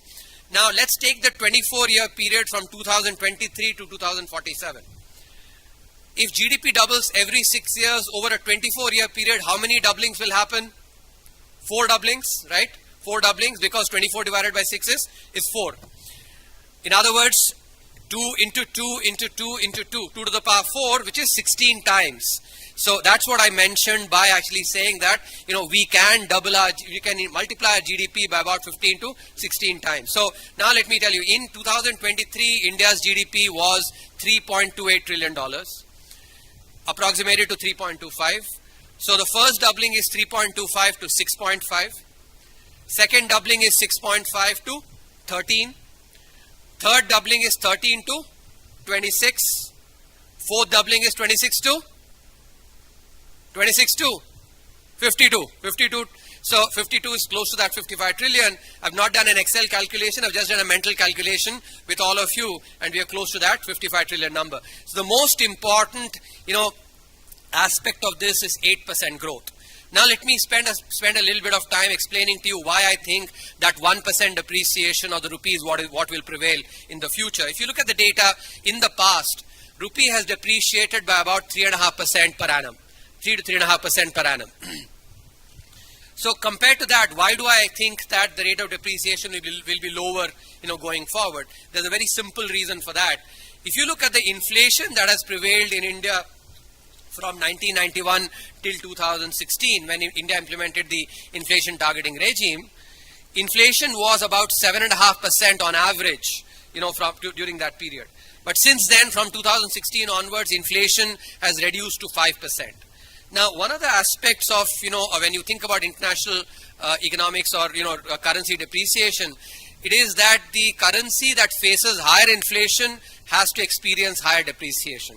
Why is that the case? Because if currency faces higher inflation, so, what does inflation mean? Today, what you can buy using 100 rupees, what you can buy using same 100 rupees next year is less. If in real terms, actually, your value of that 100 rupees is only 95 rupees next year if inflation is 5%. Similarly, if you take, let's say, the US inflation has been about 2%. So in the US, $100 this year will be worth $98 next year. So in other words, the value of the dollar has not eroded as much as the value of the rupee has eroded. Now, when inflation was 7.5%, the value of the rupee was eroding much faster than that of the dollar than when it is when inflation is 5%. So as a result, you actually have the currency having to depreciate more in order to keep the purchasing power the same. If you have to have actually the purchasing power of the rupee vis-a-vis the dollar unchanged, then the rupee has to depreciate more in order for, basically 98 versus 95. So you can see 98 divided by 95, you see so that's the main reason. So when you have therefore a reduction in inflation, there will be a concomitant decline in depreciation as well. So about 2.5% decline in the rate of inflation will translate 1-for-1 into a lower rate of depreciation. That's why instead of 3.5% rate of depreciation, about 1% is what we'll get. So that explains actually. So let me once again summarize quickly: 8% real growth, 5% inflation, 8 plus 5, 13. Subtract 1%, 12%. At 12%, GDP doubles every 6 years. 4 doubling, 16 times doubling. That's why from 3.28 to 55 trillion. Last, let me end with actually what are the key drivers for this 8% growth. I'll not elaborate too much, but let me just leave you with these three thoughts. One of the most important drivers of this 8% growth can be formalization of the economy. If you look at the Indian economy, it has been significantly informal. If you step out of the engineering staff college here, you go out, you'll actually find many people who sell idlis, let's say, on a shanty or some makeshift store. You will find people who are selling dab, basically maybe on a thela kind of. They're all informal establishments. When these establishments become more formal, their productivity increases. And growth is essentially about two things, which is investment and productivity. How much investment you make, how productive is that investment. And when informal sector firms become formalized, when they become more formal, their productivity increases significantly. Because you can think about it, a store, somebody who's actually selling idlis, let's say, using, doesn't even have a shop. If he's selling idlis, when he constructs a shop, he maybe has two people. The food that will be made actually will not get as much dust, etc., because it's covered, more hygienic, so he can, charge a higher price. If he has two more people to basically cook, he can actually sell more as well. So together he can sell more and charge a higher price. Obviously, for the same investment he's making in terms of his labor, in terms of its capital, he's reaping greater rewards. So productivity increases. So this is something that economists, nobody quibbles about, which is the fact that formalization of the economy will increase productivity in the economy. Second is, even among the formal sector firms itself, Indian formal sector firms are still far behind their global peers, in terms of the productivity. And they will catch up, and they have been catching up over the last 3 decades, and especially over the last decade. For instance, if you check the Global Innovation Index, latest, a couple of days back, the rankings came out. India is now ranked 39 in the Global Innovation Index. In 2015, India was ranked 85. From 85 to 39 in innovation. And by the way, this is not government data. This is data put out by the Global Innovation Index. Actually, they put it out across all countries. So this is not, nobody can dismiss this as say, oh, I don't believe this data. This is actually, a Global Innovation Index. Similarly, if you look at entrepreneurship, again, I'm giving you these statistics, using World Bank data. If you use World Bank data to look at new firm creation, from 2004 to 2014, the rate of growth, or what we call CAGR, cumulative annual growth rate of new firms from 2004 to 2014 was 3.2%. From 2014 onwards till 2023, new firm creation, the growth rate is 220%. 3.2% versus 220%, and this is basically startups. This is so relevant for this conference. Combination of innovation, combination of entrepreneurship. This is what will actually enhance productivity of our formal sector firms as well. That will be the second driver. Final, most important driver in my opinion, which is credit creation in the economy. Now, whenever credit is taken for creating assets. For instance, if I actually, when I started out, when I was in school, I used to drive a bicycle to school. Then, when I came to class 11, my father bought me a moped. So, to school earlier it used to take me about 45 minutes of cycling to go to, with a moped, which was basically an asset. I was able to drive and, reach my school in 15 minutes. So I was saving time. My father didn't take a loan, but if he had taken a loan, for instance, that asset creation makes you more productive. That half an hour that I saved, actually I could use it to study better. I was becoming more productive. This is true in general. When firms also, when they take on, loans for creating assets, they become more productive. And here the runway for India is significant, because if you look at credit creation in the economy, what proportion of GDP is basically being given as, how much credit is there as a percentage of GDP. If you take the rest of the world, for every 100 units of GDP, about 180 units of credit has been given in the economy.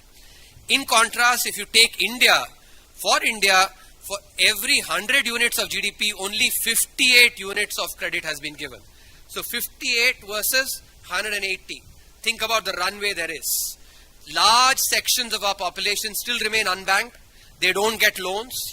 They have brilliant ideas. They can actually go and create firms, but they don't get credit to be able to go and create. There's another aspect that is, very critical for the startup ecosystem. So from being able to grow from, the current 58% levels to close to 150, 160%, there is huge opportunity. I'll give you a very specific example to illustrate what kind of power there is from credit creation. Take India and South Korea. India and South Korea in 1960, if you compared the data in 1960, the credit creation percentage of GDP was 6% in South Korea, 8% in India. In other words, India was ahead of South Korea in 1960. Fast forward 60 years, in 2020, India's credit creation is 58%, South Korea's is 180%, 178%. And that is why they actually have, today, when we buy phones, we are buying Samsung phones instead of them, buying possibly our Jio phones. When we buy a car, maybe that's why we're buying Daewoo cars, and actually instead of them buying our nano cars. So counterfactually, if you think about it, if this kind of credit creation had happened, for our manufacturing sector firms, for our export intensive sectors, it could have been the reverse, where we might have been exporting to them rather than importing from them. That shows the power of credit creation in the economy. Together, these three drivers itself, in the book, of course, I've covered many other aspects, judicial reform, bureaucratic reform, education, healthcare, digital economy, digitization, climate change, all these. I'm not getting into that for paucity of time, but just these three drivers themselves can push growth from what has been at 7% to 8% and thereby deliver the $55 trillion economy. To summarize, I'll leave you with this anecdote, hopefully an anchoring example that you can relate with. In India, Bollywood and cricket are actually religions. So I'll give you an example from cricket. In 1993, when Sachin Tendulkar had played cricket for a few years, it started playing cricket in 1989. At that time, Sunil Gavaskar assessed his potential. Based on his performance of 4 years, Sunil Gavaskar said that if he does not score at least 40 international hundreds and at least 15,000 international runs, I'll be very disappointed. In fact, he explicitly said, I'll go and strangle him myself. So that was it was a paternalistic statement assessing the potential. In a similar way, I have no pretensions of being, Sunil Gavaskar. I'm certainly not of cricket, not of economics either. But by looking at the potential, by looking at the performance of the Indian economy over the last 3 decades, in a similar way, I can assess that India offers the same potential as well to be the Sachin Tendulkar of the global economy in 2047.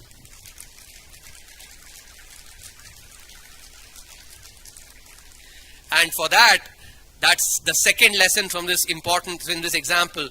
Just because Sunil Gavaskar said it, Sachin Tendulkar did not score that 100 international hundreds and the 50,000, close to 30,000 international runs. He had to work very hard. He had to overcome setbacks.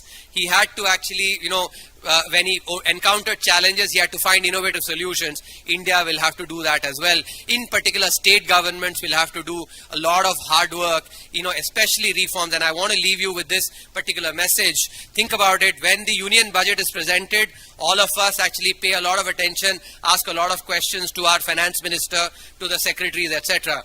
Do we ask similar questions to the state's finance minister, to the state secretary? About what reforms have you done? What are the reforms you have done for startups? What are the reforms you have done for enabling manufacturing? What are the reforms you have done for ease of doing business? What are the reforms you have done for for enabling ease of doing business in our, these are questions that we need to be asking, because power and responsibility are two sides of the same coin. Whenever we look at narratives, especially at the, when we look at the media, states only talk about their power, saying the center is infringing into this, infringing into that. When, center oftentimes is having to actually do that because states are not doing it. So, when states start talking about their responsibility, then there would be no need for the union government to actually having to do these things. So the hard work that Sachin Tendulkar did, today that hard work has to be done by the state governments, and we as citizens have to do the hard work of putting pressure on them, asking them these same questions. And I'm hoping, therefore, next time when the Telangana state budget is presented or the Andhra Pradesh budget is presented, you all will ask the same questions of the state chief minister and the state finance minister, and CIA and FICCI will actually, and ASSOCHAM, and all of you will organize sessions where you will basically unravel the state budget and say, hey, why didn't you do reforms? Show me my reforms actually on, what have you done on this? Ask those questions, then you will be doing your part of the work as well as citizens. Thank you very much.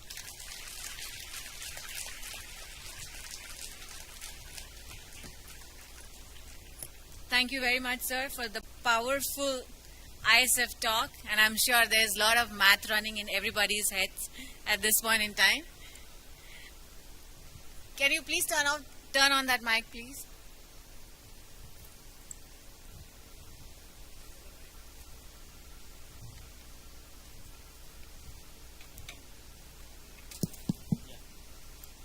Very excellent articulation and very optimistic numbers what you have given. Have you considered some of the issues which may prop up in India? The way today what I have seen myself in the government, they'll enable by the time I finish my question. So I've seen before reforms, post reforms, there is a big change, right? Then now today what is happening, every political leader, irrespective of the party, they're all going for freebies rather than industry reforms, and even at the central government, at the state government, that's one issue. The second issue, the way generative AI is trying to hit the job market. Because today economy, if Hyderabad, if I see, in 89, though the pharma industry was there and there is no economic drivers in Hyderabad. Nobody was spending money in the malls. Nobody was going.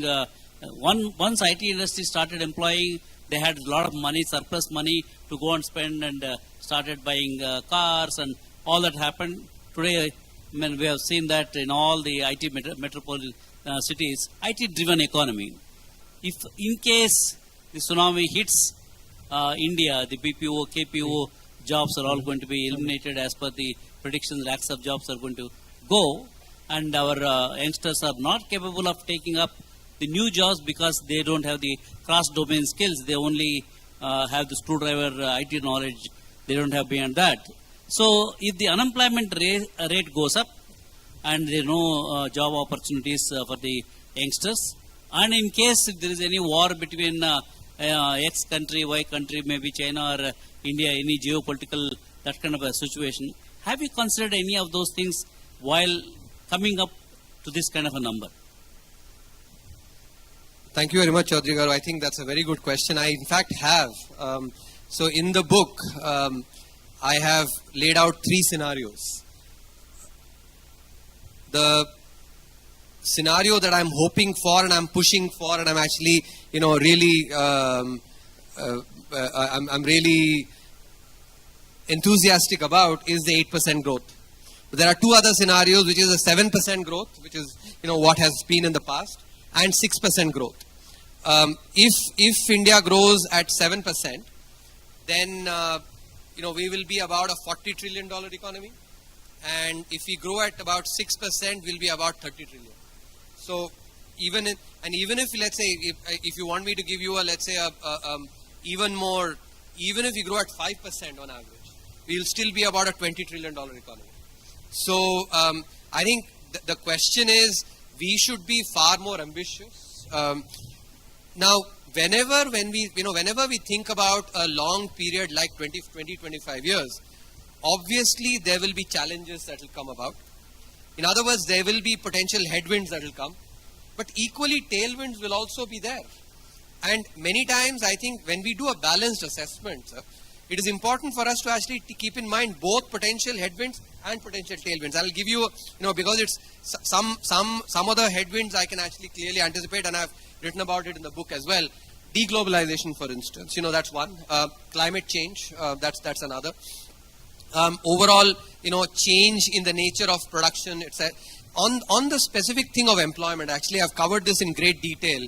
And it's important to understand that when it comes to AI, artificial intelligence, etc., there is far more fear in this than the reality or the assessments by experts suggest. So, in the book, I actually cite some very good research by Darren Acemoglu and David Otter from MIT. So they've done this analysis, and they've shown, which is actually quite interesting. The first piece of data they point out in their paper is they look at the US Census Bureau, what are the professions that were there in 1960, and then compare to what are there in 2020. It's very interesting for us to understand this, especially in the context of technology change. So out of about 40 broad professions that were there in 1960, only one profession is actually not there in 2020.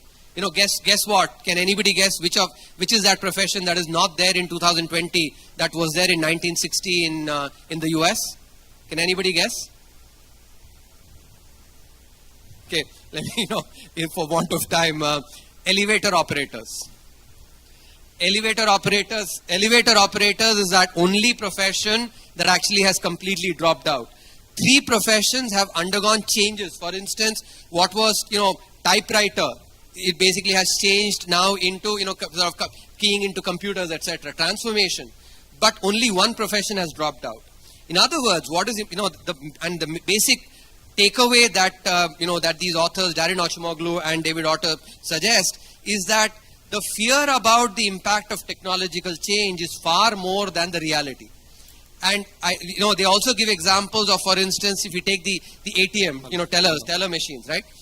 If you look at, and actually it's important to keep in mind that when you look at that process of just a substitution of that activity of, ATM, a physical teller versus basically ATM machines, there is a substitution. But if you look at the entire supply chain, which is producing the ATM machine, a number of people who work in producing that, people who actually, shift money in and out of the ATM machines, security guards that are there, all that when you take into account, none of which was there earlier when physical tellers were doing that, then you don't see necessarily, that there is a substitution of capital, or labor substituted by capital. When you look at it in the broad, so in other words, when AI comes in, yes, maybe there'll be a change that exactly the kind of coding that our engineers may have done, actually maybe that may get changed, but there'll be others that'll crop up. So there'll be a change in the nature of professions. So I think some of the fear about employment laws that we actually have, there'll be a change in employment, but not. And I want to leave you with this because I'm compelled to. I'm sure you will you will relate with this, Chaudhary sir. That if you remember in 1950s there was this movie of thespian Dilip Kumar. The movie name was Naya Daur. You remember Naya Daur? In that there's a very nice song as well. Saathi Haath Badhana. Ek Akela Thak Jayega. That song, right? If you think about it, what is the plot of that movie? That plot of that movie is actually a labor versus capital, struggle, because that plot is basically Dilip Kumar is a Tonga driver, actually a horse cart driver. And the villain in the movie is somebody who actually brings in a bus to substitute and take out the horse cart. Classic, capital replacing labor. And this, the reason I'm bringing up is that even in the 1950s, this conversation about capital replacing labor and therefore the fear was very much there. Today also it's there. Every time technological change brings this up. But I think it's important therefore to have this longer perspective and thereby not be... bottom line, I think there will be challenges, of course, but we have to be responsive to those challenges. And, I think for me, what I see, and I'm sure you're a visionary as well, sir, so you would agree with me that many people look for challenges in an opportunity, but I think leaders look for an opportunity in a challenge.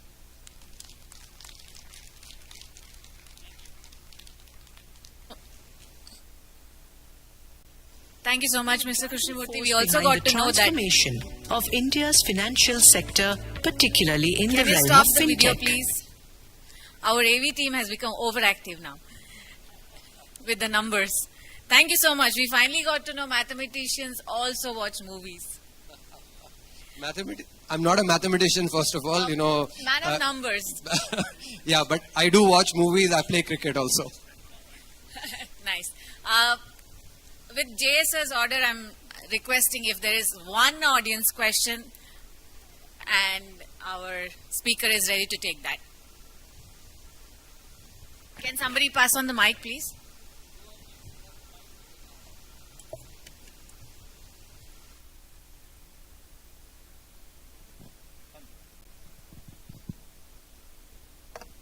Thank you so much, sir. It's an honor to hear you.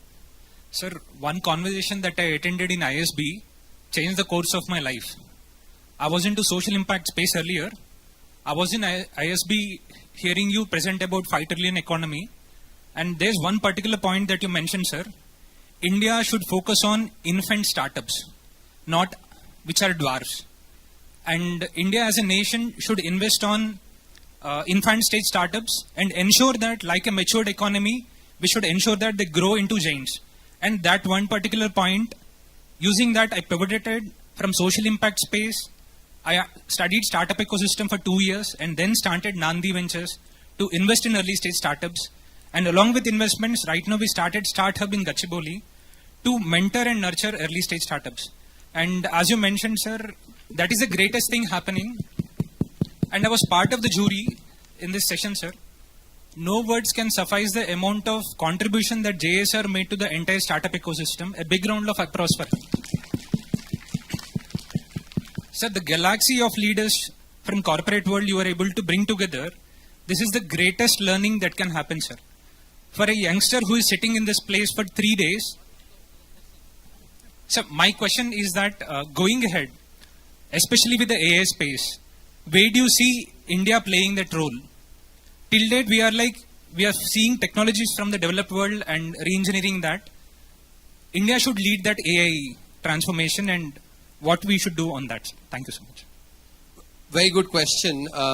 So let me first acknowledge that I am not an AI expert. Long back, I studied at IIT, but that's been 30 years back. So, incidentally, I must mention my BTech dissertation was on application of neural networks to electrical engineering problems. And today, AI is a much better version of neural networks. But so I'll say something. But that's been more than 30 years back now, 30 years. I think one of the areas where India can be really very, very innovative is especially in the use of AI for much better welfare, social welfare in particular. I think India has shown the path. If you see in the last 10 years, if you see, we've created bank accounts for about 550 million, bank accounts. That's 1.5 times, almost 2 times that of the population of the United States. I do not miss even a single opportunity to remind all the board members at the IMF, all my board colleagues, saying that, we've created as many bank accounts as double the population of your country. Similarly, if we look at, and this is the other anecdote that I provide, that if you take the number of digital transactions that are done in India, if you put it on a balance, on one side you put the number of digital transactions that happen in a day in India. On the other side, you put first the number of digital transactions that happen in the United States. Add to that the number of digital transactions that happen in Europe. Again, add to that the number of digital transactions that happen in China as well. Yet, the number of digital transactions that happen in India will tilt more. Fact. And that actually tells you that that's why we're able to make payments even to, today, for instance, many times people who are, if at a light, traffic light, if we actually say, if a beggar comes and, says that, wants money and we say, we don't have change, he says, Google Pay de dijiye. So, that is actually illustrated. This is where I think the use of AI, one of the chapters that I've written in the book is actually use of data for welfare. And I think this is an area that India can really make a big difference in providing really, powerful welfare. Because one of the things I realize actually, and this is also relates to the earlier, when we think about freebies versus welfare, it's an important distinction we have to make between freebies versus welfare. For instance, let's take the bank accounts that were, at the time when the bank accounts were created, there were many economists that basically said, this is just a freebie, but what it has done is actually it has created capability. So the distinction I use is a freebie is basically giving some loaves of fish. Welfare, on the other hand, effective welfare is teaching the poor to be able to fish for themselves. And why is this important? For instance, I'll give you this example, and this was, in fact, I learned from the Honorable Prime Minister this particular, when we were having a conversation on, the fact that 800 million people are being given free food. Okay. Now, many people will say this is a freebie, that, giving 800 million people, but the Prime Minister actually, helped me understand this, which is, what has happened is, if you see in the last 10 years, poverty has declined from about 12.2% to about 2.2%, okay? But those who have actually come above abject poverty still remain vulnerable to just one shock. One shock, that shock could be health shock, it could be some other shock, they can again go back into poverty. So, and this is something he said, that it is important for us to actually, handhold them for some more time so that they do not go back into poverty. This benefit that we've had from reducing poverty from 12.2% to about 2.2%, we need to sustain that. In order to sustain, it is important to provide them that safety net. And I think taking care of their most important, which is food requirement, is actually one way of providing that safety net. And I think that is something that really enhances capacity. I'll add one more. And when the Honorable Prime Minister said this, I related this with something that I learned. Nobel laureate Gary Becker at the University of Chicago taught this to us. One of the things he said is, poverty itself actually changes your mindset. And I think that's a very important point. When you are poor, you basically do not plan for the future. You are thinking about your next day or maybe your next salary. Your mindset is actually very, very, very short term. You're not able to actually think enough for the long term. But when you get over and when you actually have that insecurity that I might still fall back into poverty, that mindset remains. So it is important, once we get them out of poverty, that mindset also changes. They can think for the future. It's not as if the poor are any less smarter than us. It is just that because of the travails that they've gone through, their mindset is different. So when we bring them out of poverty like this, and in a sustained manner, their mindset can change. They can say, oh, now I want my kid also to go and get education. And so that my next generation is much better than I am. And that is how actually growth happens, societal and economic growth happens. So in a sense, therefore, bottom line, what I want to say is we want to use AI in a way for social welfare, so that we actually can really uplift a lot of, because I think in our country, what we need is actually, we need compassionate capitalism, we need dharmic capitalism in this country, not the rapacious capitalism of the West. Subbu, I'll call you Subbu as I know you personally. I have 10 seconds. I will ask you one single question. I wanted to ask you on the freebies, which has already been answered. My question to you, Subbu, is what sector, manufacturing sector is booming vis-a-vis semiconductor industry, and he also touched on the IT industry. Which sector do you think can contribute more or equally contribute to the 5 trillion economy? So 5 trillion we'll get in just in some time, and actually in maybe 3 years. So 5 trillion. Our next target should be 10 trillion and beyond, 55 trillion to 2047. So I think the contribution of manufacturing overall will be very important in this. Equally, agriculture is important, and services. And in agriculture, and I want to take up couple of minutes here. Again, agriculture is a state subject. Here, this is something which I want states to think about. Couple of important aspects. For all the rhetoric that politicians talk about farmer as annadata, farmer as basically, really this, that, and they talk about the talk is when you think about actual policies, the actual policy really undermines the welfare of the small farmer. I'll give you 2 examples very clearly. If you take any other producer in this country, it can be a producer of this suit, it can be a producer of this mic, could be a producer of this water bottle, anybody. Any producer can go and sell his or her produce anywhere and to anyone in this, in the country.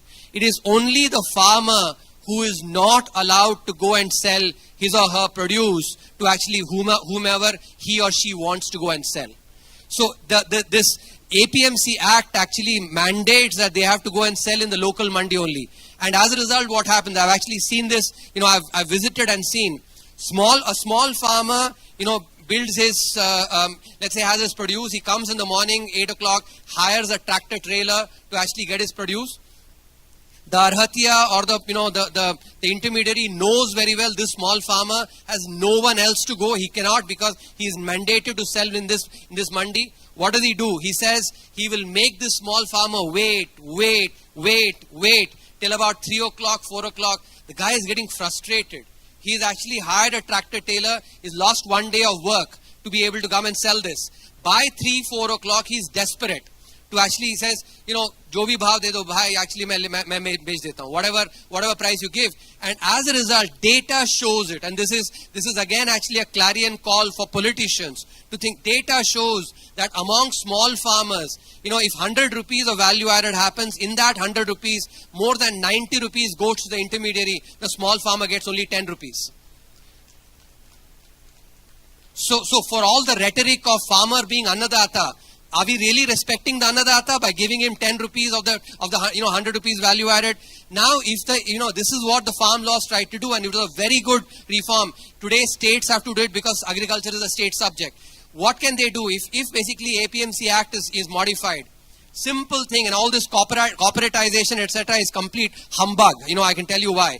Because if, for instance, when you look at every other producer in this world, has there been corporatization? Are small people who basically go and sell, let's say, flowers, those who go and sell, are they suffering from the ills of corporatization? No, of course not. Or you take any let's say it's a water bottle manufacturer or the manufacturer of idlis or those, none of them, right? So why the fear of corporatization? Why is it talked about only in agriculture? It is clearly political. It is important to recognize here that if, for instance, that same small farmer, if he has the freedom to go and sell anybody, same thing, he comes at 8 o'clock, he comes to the APMC mandi, at 8 o'clock, he's basically waiting, let's say 1 hour. The arhatia or the intermediary says he's not bought. The farmer goes and says, Saab, aapko kharidna hai kya? Nahi kharidna hai. Nahi kharidna hai to main jata hu. I'll go somewhere else. If you're not buying, I'm going to the next mandi. You know what this will do? They say that threat is very credible. Now that small farmer does not have that threat. When the small farmer has that threat, this guy will basically be able to say, okay, chalo main kharidta hu, I'll buy, and he'll pay him a much better price. So of the 100 rupees value added, he will get at least 50 rupees. As simple as that. This is just common sense actually. Another example I'll give you, and this, because this is important, I'll actually spend some time here. In agriculture, it's a simple fact that supply is seasonal, demand is all through the year. Rice crop, for instance, comes during the Kharif season, wheat during the Rabi season, but we actually consume rice and wheat all through the year. When you have demand that is all through the year and supply that is seasonal, you have to store. And yet, what does basically the Essential Commodities Act do? Essential Commodities Act actually equates all storage to be holding. Go back to some of the Bollywood movies. There used to be this Jeevan character who had actually been shown as a retailer who's storing some grains, actually is shown as hoarding. That is what we've done, and that is why there has been no investment in storage infrastructure in India. You look at in the United States, you have so much storage infrastructure.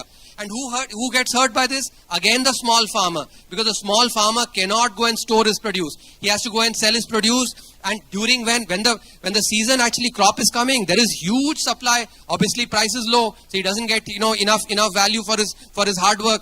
If he can go and store, some farmers will choose basically to say go and sell later when the price is higher. They'll get a much better.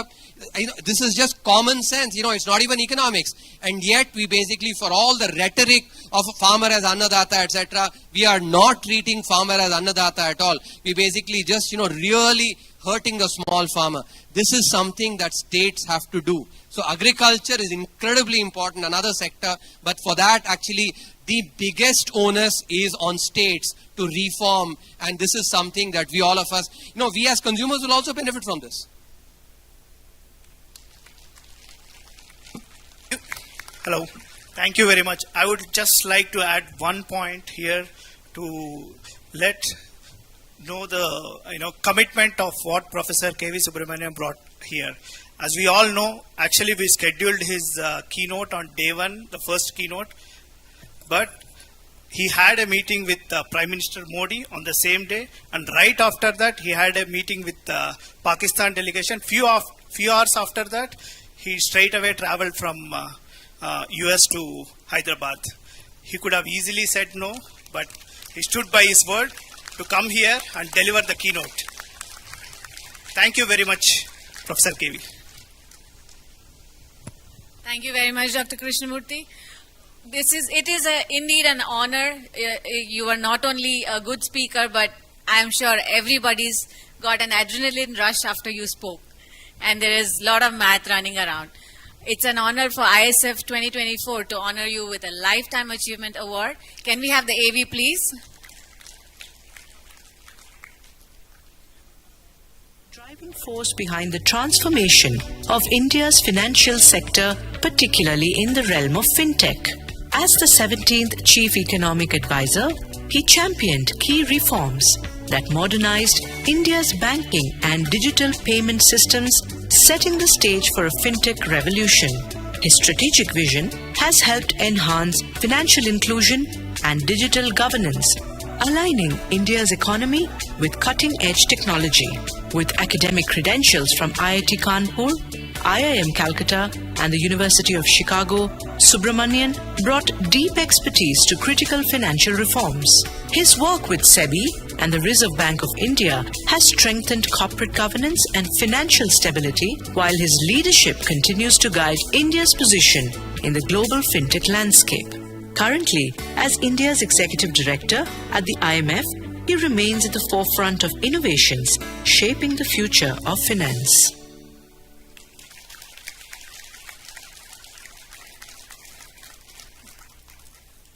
Dr. Krishnamurthy V. Subramanian, Executive Director, IMF, earlier Chief Economic Advisor to the Government of India.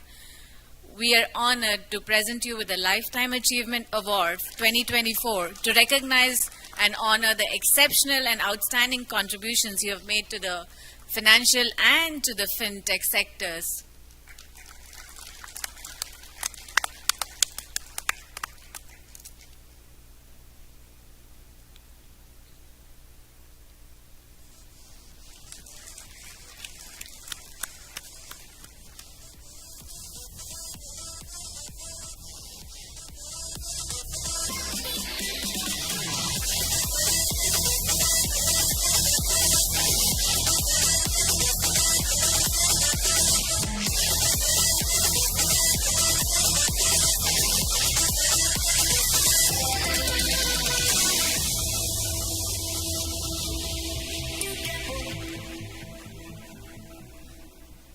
Thank you so much, sir.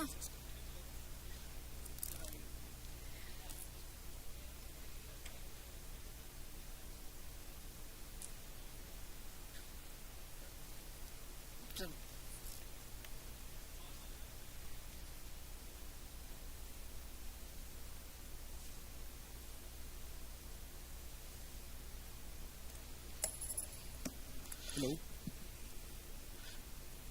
I would request Mr. Dinanath, Seshadri, Satyendra, Hello. Banu, Achyut, Bipin to come onto the stage, please. Hello, Krishnamurthy garu. You have very nicely interpreted about agriculture. In fact, I have been planning to ask you a question about agriculture. Luckily, at the end, you have touched that part also. But my question is, the major employer, largest employer in the country is agriculture.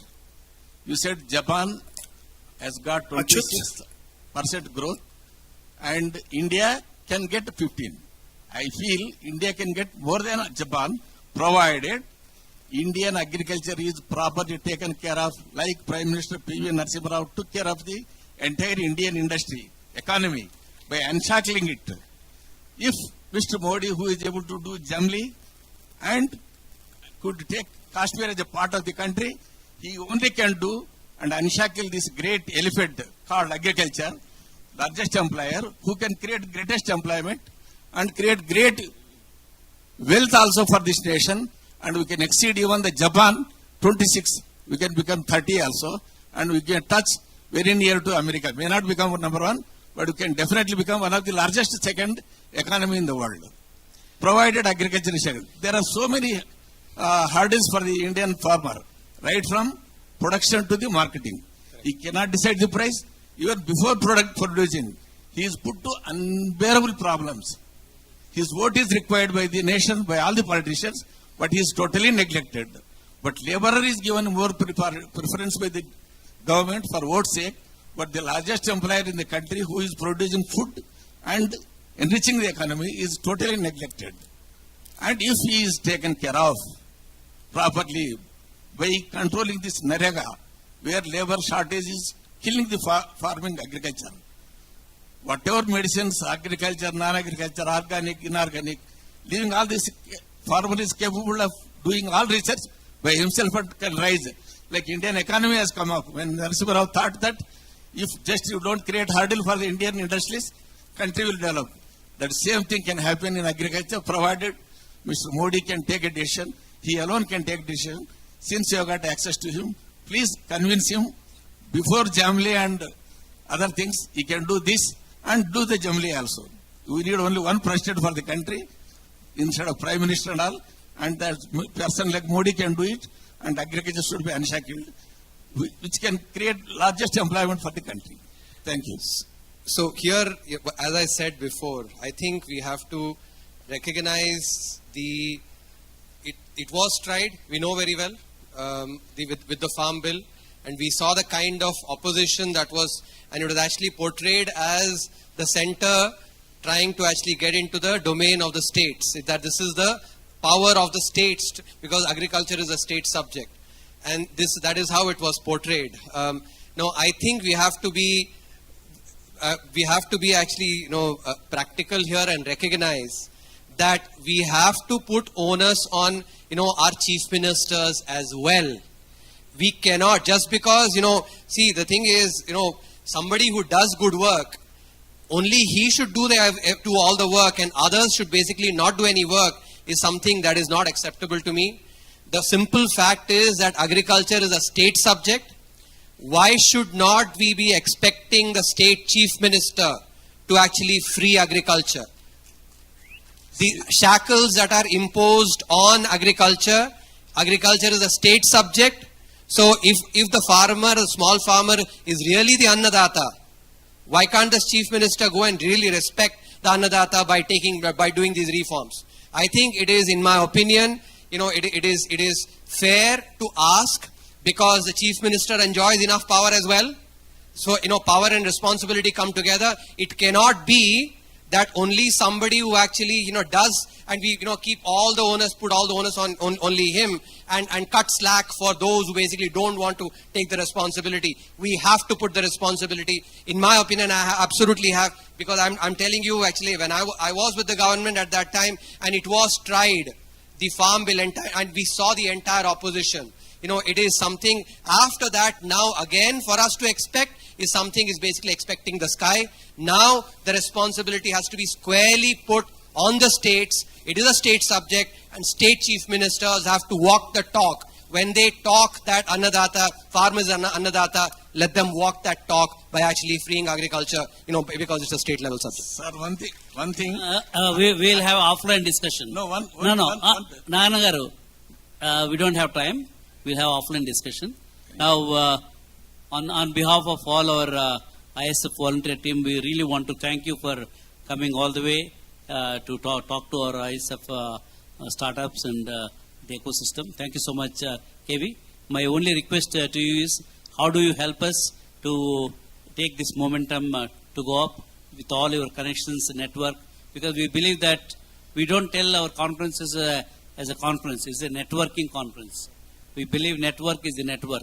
So what kind of suggestions that you can give to enhance the network so that this network can be passed on to the young entrepreneurs and they will create the economy, they will, whatever the discussions you and Mr. Naganagaru this thing, I think they can challenge all those things, provide innovative solutions for the farmer community also. Forget about the government, forget about whatever they have been, let them keep on doing those things. I think let us give the power to the startups, let them come out with innovative solutions to overcome all the issues so that the economy also will be better, farmers also will be better. What way you can help us on that? Sure. My pleasure. I'll be happy to be involved. I think, let me just leave you with these thoughts that the startup ecosystem, I think, is by far the most important. As I was mentioning earlier, new firm creation has grown at about 220%. I think for India's problems to be solved, we need startups to be solving these problems. That is the most, because the kind of enterprise, the kind of energy that private sector, especially entrepreneurs, bring is something that cannot be ever matched by the government. In fact, because the business of doing business is with business. Too many businesses, but let me say it again. The business of doing business is with business. So, and entrepreneurship is actually, in some sense, is the best barometer of the vitality of an economy, because entrepreneurial firms challenge incumbents and thereby actually push incumbents to also become more innovative. And today, startups, and this is the message I want to leave with all of you, try to solve India's problems, actually, make money. And let me tell you, more than even the service that any of us maybe does as policy maker, an entrepreneur provides yeoman service to the country. Why? Because they actually provide jobs. And jobs are by far the most important. I will tell you, as a policy maker, if you wake me up at 3 o'clock in the night and say, hey, you policy maker, what is it that keeps you awake at night for India? I will say jobs, jobs, and jobs. And so, entrepreneurs can help solve this problem. Think about solving, India's problems. Think innovatively. I think I completely agree with Chaudhary Garu. Things like, for instance, agriculture, water. Take one of the really important aspects, something which I keep thinking about. If civilizations actually have always come around places where water has been in abundance, and yet we have now places where there is shortage of water. But it is not because there's actually any overall shortage. There are, if you take our overall rainfall vis-a-vis the demand for water, there is enough. We have to think about better storage technologies. We have to actually access, and these can be areas where, startups can be working on. Are there ways to store water better? This is where technology can come together. This is a problem. If I were an entrepreneur, I would start thinking about water itself. Can we actually create some solutions that maybe reduces the influence of the water tanker mafia? These are aspects that actually, startups can work on. Like that, climate change, pollution. For instance, and this is one of the things, can startups think about improving the quality of life in cities? Can you reduce the traffic, for instance? Is there a way, today, for instance, to go from Gachibowli to Safilgoda in the morning today, it took an hour and a half for us, and this is on a Saturday. And the distance is only 22 kilometers. 22 kilometers is 15 miles. 15 miles, actually, KK in Austin will drive in 10 minutes. 10 minutes. In Washington, D.C., I will drive in 20 minutes. That's it. And here we are taking an hour and a half. Can startups go and think about solving this problem? Of course, state governments have to do it too. But these are the kind of, think about India's problems and solve those problems. Make your, become prosperous by solving India's problems. You would have done such national service. We were, Chaudhary Garu and we were talking, there is a saying in Hindi, neki karo, darya mein feko. Neki karo, darya mein feko. Do good, forget about it. That should be the spirit. Do good, and I'm telling you, eventually, this is of course is a point of view. I think like Chaudhary Garu as well. I don't work for anybody else. I only work for the divine. He gives me all my promotions. So in a similar way, if you create, I have absolutely no hesitation in saying it. If you create startups that solve India's problems, you would be serving the Mother India, and that boss that is up there actually will be really, really very pleased. And when Chitragupta writes your account, actually you'll find a lot of assets in your balance sheet. That's why our focus is only on startups. Thanks a lot, KV. Thank you so much. KK, please come on to the dais. You are responsible for bringing him to ISF. Please come.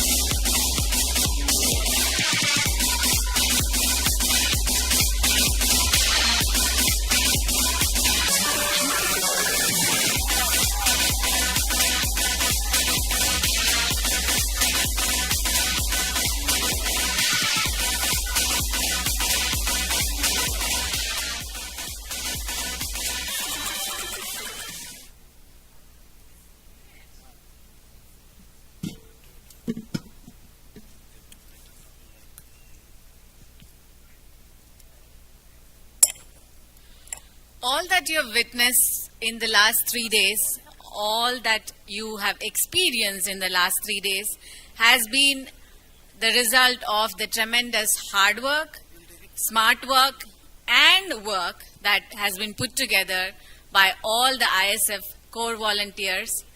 We had a planning phase for this event. We had a pre-planning phase for this event. We went around across the world to different countries and continents talking about this event, and then we had the pre-event work that was done by the team, and then the event work that's being done by the team. So all of this is the result of many people working together under the guidance of our chairman, J. Chaudhary. With that, I would request all of you to get back in. We are moving to the final section of the event.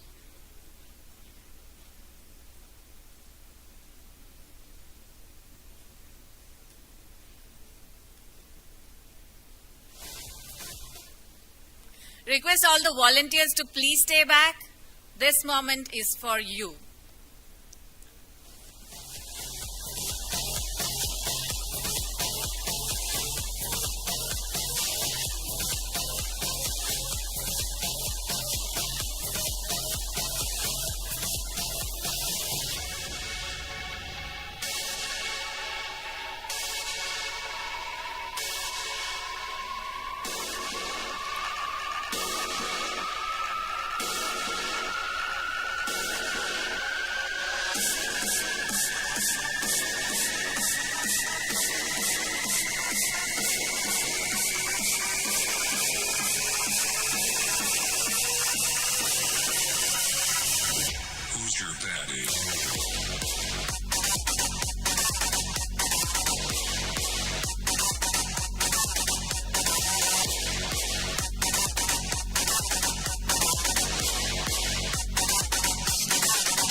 Can we have all the volunteers seated in their place, please, and the respective in charges as well?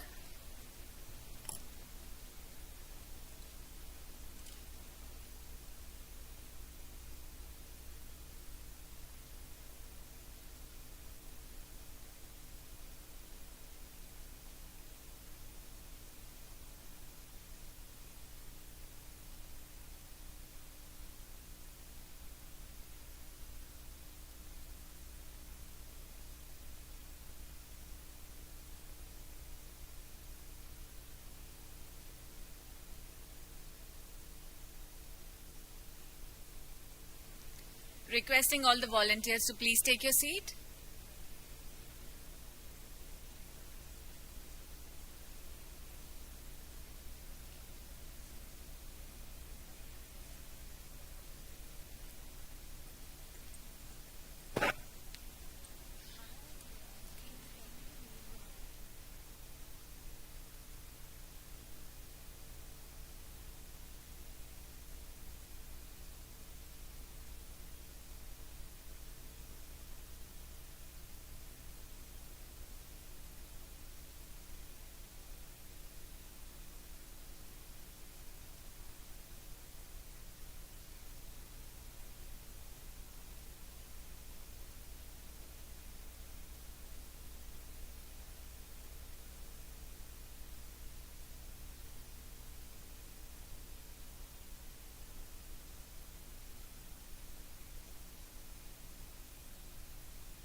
Good evening, ladies and gentlemen. We welcome you to the valedictory section at the International Startup Festival 2024. I'm Ramana Sinha Sehgal, and presenting along with me is my co-host, Ms. Rashmi Kumar. Do we have all the volunteers in the house, please? All the volunteers, raise your hands. Awesome, awesome. And we have some unicorns here as well. It's going to be a very exciting evening. And yes, in humble gratitude and thanks to the hard work and the immense contribution that has been put up by everyone. Thank you so much. At ISF, we believe that no duty is more important or urgent than giving a thank you. And that's what we are here for. And this is the final section of ISF 2024. And we would like to thank all of you for being here and participating. To start with, well, each of the volunteering organizations, the in-charges, will be coming onto stage and they will be felicitated here. In addition, it's my august privilege on behalf of ISF, our Honorable Chairman and Founder, Shri J. Chaudhary Sir, to announce that all the volunteering students, each of them, will be receiving a gift voucher worth of rupees 15,000 from Hover Robotics and rupees 10,000 each from MentorX, a mentoring session. This has been a contribution from a well-known philanthropist, the CEO and founder of Hover and MentorX. A huge round of applause for the powered by sponsors, Hover Robotics and MentorX, please. do we have a doctor on board? Do we have a doctor here? We have a medical emergency if somebody can help. Okay. Can you? No. She'll take you. Thank you, Dr. Guna. A humble thanks and gratitude to Sri Ram Verma, who is the CEO and founder of Native Aruku Coffee, who's been very gracious to be gifting the Aruku Coffee hampers to each of the volunteer in-charges as well.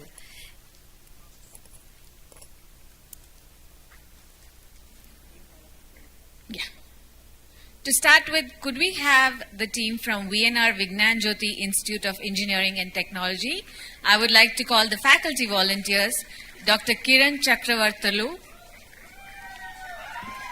Dr. Tejasvi Potluri, Dr. Harish Babu Bachina, Dr. Srinivas Talasili, Mr. Bhanumurthy Sopari, Dr. Ramesh Reddy Donapati.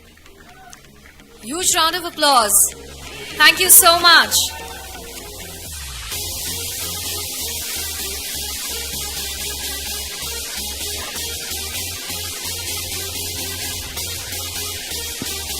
At this point in time,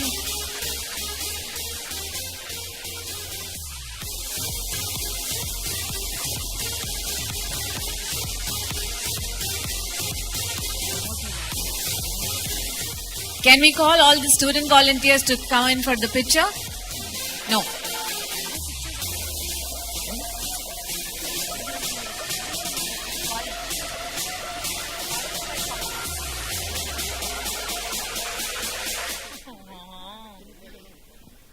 Students, can I request you to please stay back? I'm so sorry about it. Please stay back.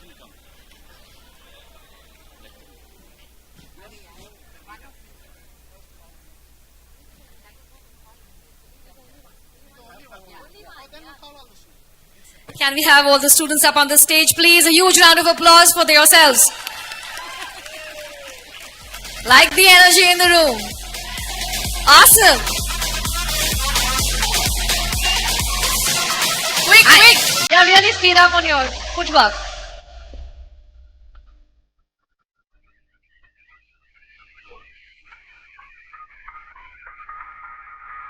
Real quick, students, please.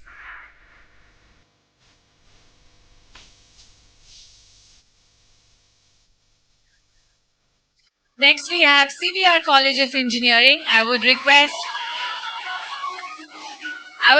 the faculty volunteers, Dr. Vanish Shisa and Navina Bhargavi, to please be ready to come to the stage next.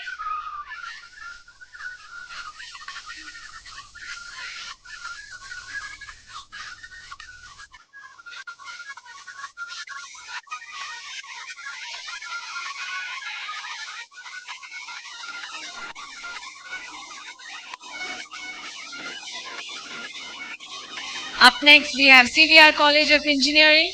Faculty volunteers, Dr. Vanish Shisa, Dr. Navina Bhargavi.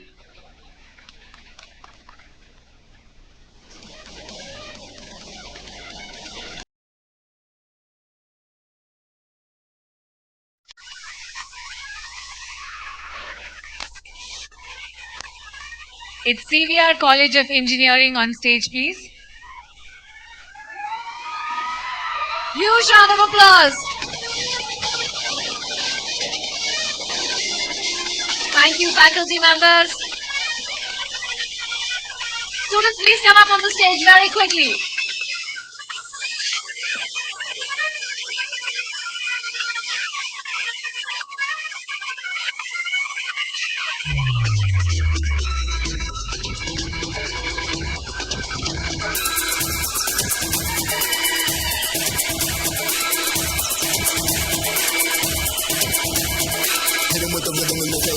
I would like to request the next college to be ready to come up on the stage. That would be KL University, Hyderabad.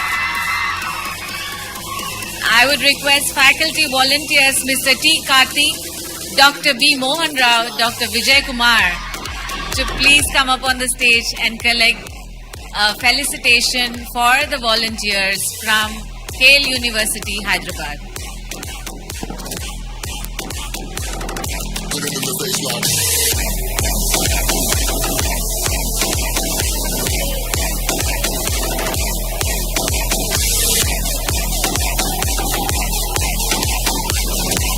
Huge round of applause, please. Come on, students. Give it up for yourself. We have KL University, Hyderabad, faculty and students up on the stage here.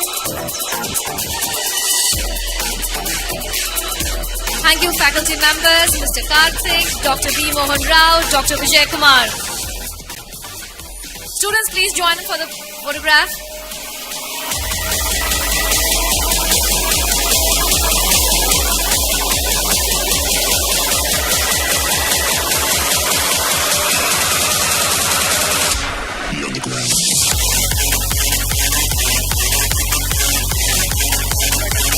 Can we have all the previous faculty heads?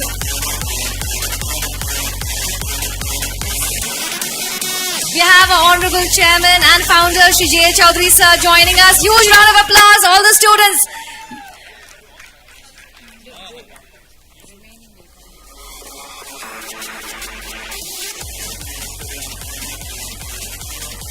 I would request all of the students and the faculty members to tag ISF 2024 Instagram page when you post your pictures. We are available on all social media.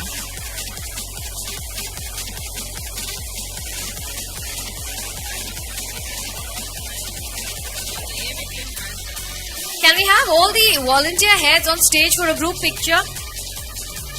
With our Honorable Chairman, please, all the institutional volunteer heads, including the Junicorns institution coordinators. Very quickly on stage, please, for a picture with sir.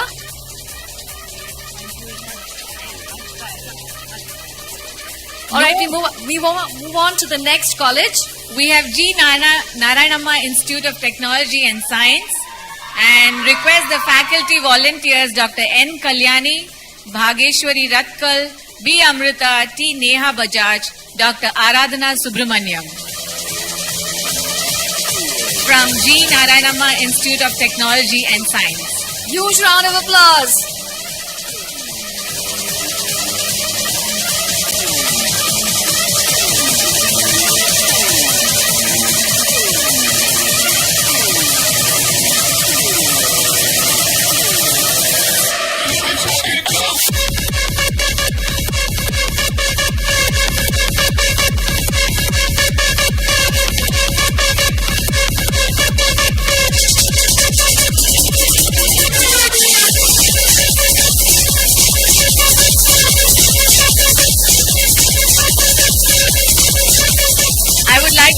The Institute of Management Technology team to be ready next. May I request Professor Sri Harsha Reddy from Institute of Management Technology to please come up on the stage.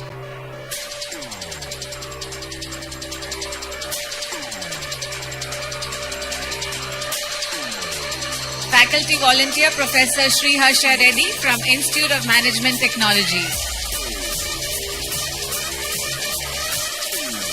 Can we have one of the students to volunteer? Students here? Yeah. Professor Sri Harsha Reddy.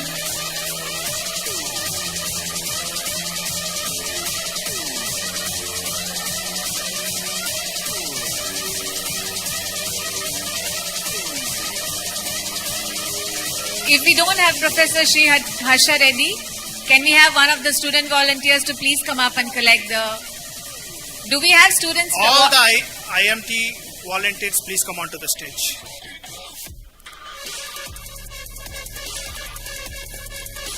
All right, moving on. Can we have the faculty volunteers from Vardhaman College of Engineering? Dr. Padmini Chirla, Mr. S. Vinod Reddy. Faculty volunteers from Vardhaman College of Engineering, Dr. Padmini Chirla, Mr. S. Vinod Reddy. Huge round of applause. Can we have the students joining the faculty as well? Vardhaman College of Engineering.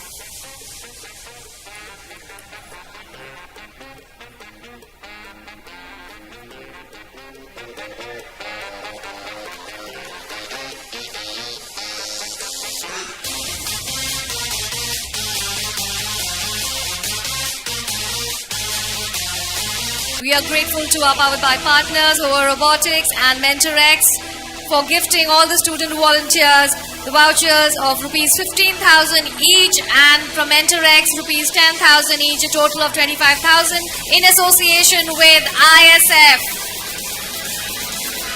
Requesting St. Francis College for Women and St. Mary's College to be ready next. And I would like to request the faculty liaison, Rajendra Kumar Bairi, for St. Francis College for Women and St. Mary's College to please come up on the stage. Faculty liaison, Rajendra Kumar Bairi.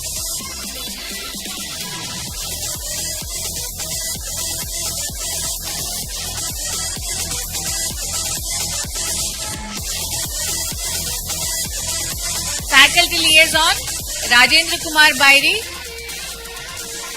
from St. Francis College for Women and St. Mary's College. Can we have the students from St. Francis and St. Mary's up on stage, please?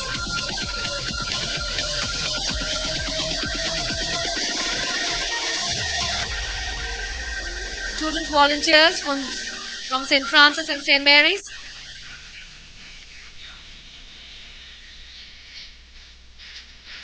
Requesting the team from Vellore Institute of Technology, Amravati to be ready next.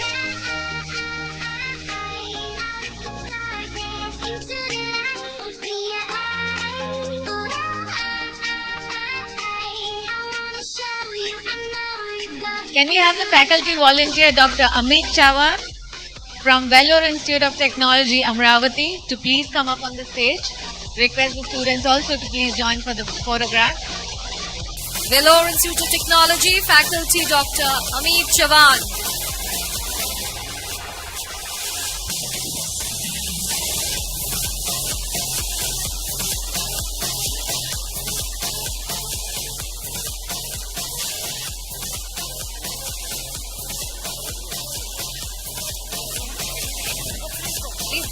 We have a student volunteer in the place of Dr. Amit Chavan for Vellore Institute of Technology, Amravati. Request the faculty volunteers from Srinidhi Institute of Science and Technology to be ready next. Faculty volunteers from Srinidhi Institute of Science and Technology, Alur Chinmaya Sai Ganesh and Dr. Shruti Bhargava Chaube. Do we have them here? If the faculty volunteers are not here, student volunteers, please feel free to come up and collect it on behalf of Srinidhi Institute of Science and Technology.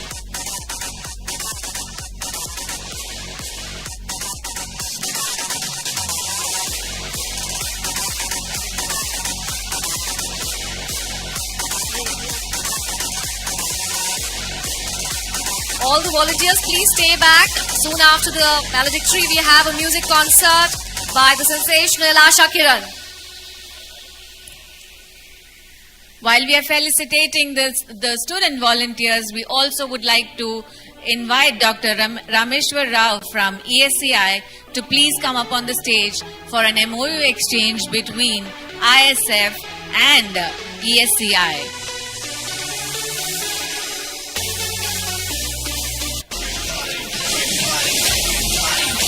Requesting Dr. Rameshwar Rao to please come up on the stage. Dr. Kishore and Dr. Prakash as well. I'm sure this will be one of the most strongest MOU that ISF would be signing with ESCI. To shape the future of the kids and the coming generation.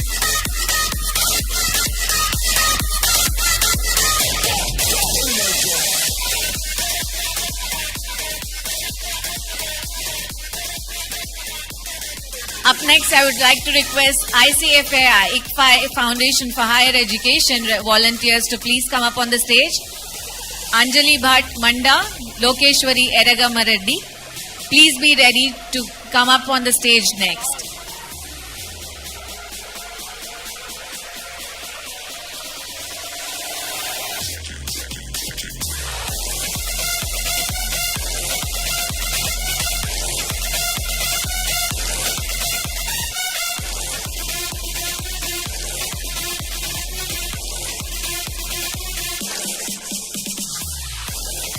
Representatives and volunteers from ICFAI, please be ready to come to the stage after the MOU signing is done.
We would like to thank Dr. Rameshwar Rao and the team of ESCI for an amazing support for ISF 2024. Moving on, can we have ICFI Foundation for Higher Education representatives, Anjali Bhatmanda, Lokeshwari Eragama Reddy?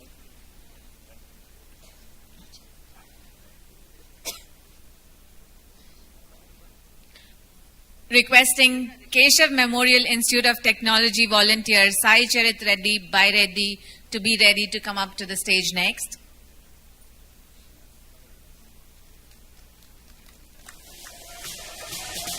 Sai Charit Reddy, Bai Reddy from Keshav Memorial Institute of Technology. Do we have him here?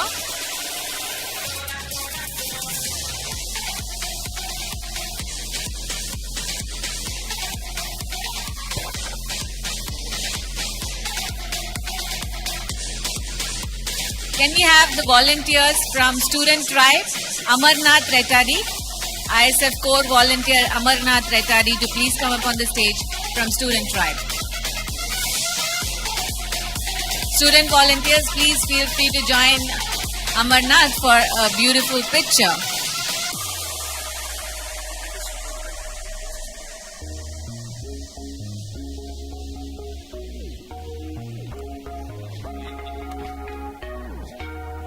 Do not forget, after the felicitation, we have an amazing band that's lined up for you to make your Saturday evening a happy evening.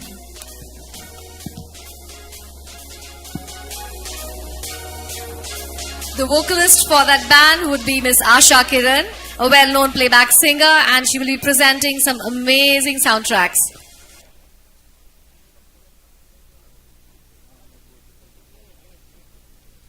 Coming up next, Road Track Club of Utkarsh. Give it up for yourselves, please. All the volunteers, may I have the Chartered President, Rotarian Vaishnav Raj Andekar and his team.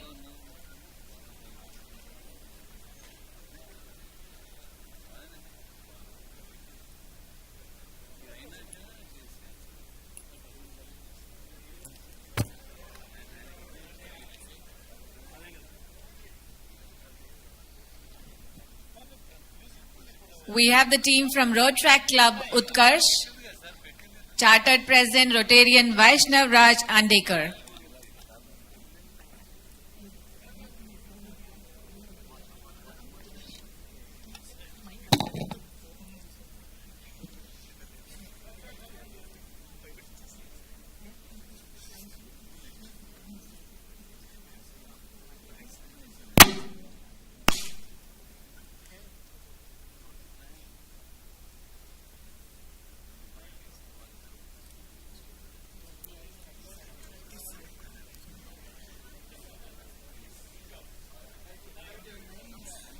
Thank you to all the volunteers from the Student Tribe.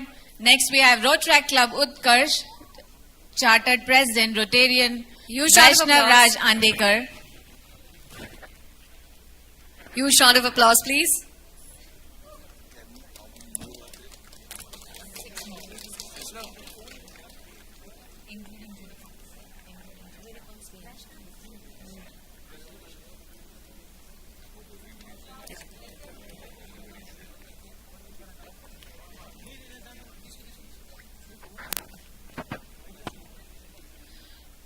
We have Road Track Club Utkarsh, Chartered President Rotarian Vaishnav Raj Andekar, and the students, please feel free to join for a group picture.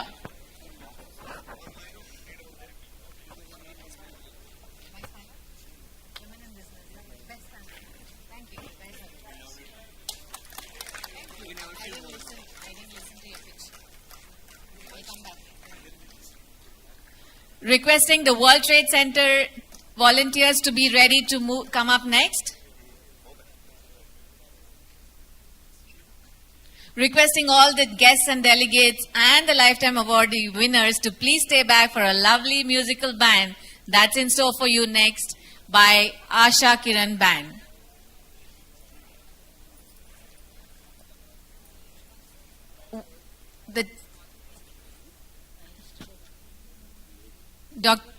Can we get volunteers from the World Trade Center, Hyderabad, Ritvik Reddy, G. Anthony, Srinidhi, Navya, Soumya Vanam. Do we have representatives from World Trade Center? Raise your hands if you are around. Cannot I?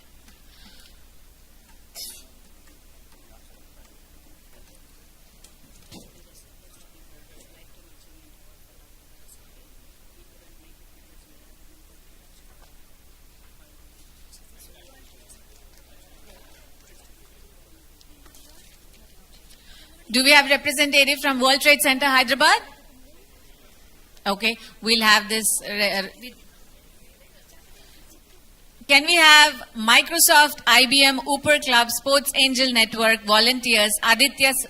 Okay, can we have volunteer from Microsoft, Aditya Saladi?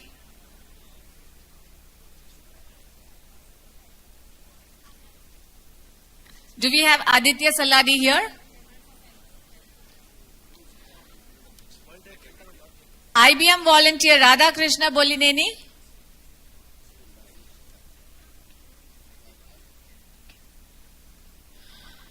Volunteers from Uber Club Shruti Nandagiri. Sports Angel Network Bhargav Ram.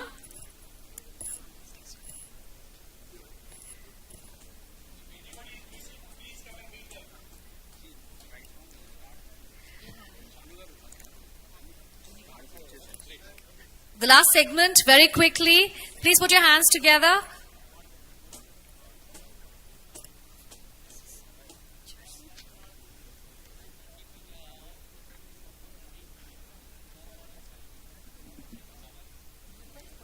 Can we have the Unicorn students ready, please? The young Unicorns. Silver Oaks is here. Coming up, Silver Oaks. Students from Silver Oaks.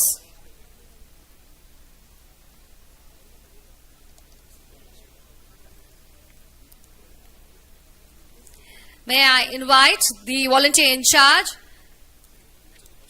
Mrs. V. Nilima. She's also the ATL coordinator for Silver Oaks for all the 5 schools. Can we have your students also up with you, ma'am?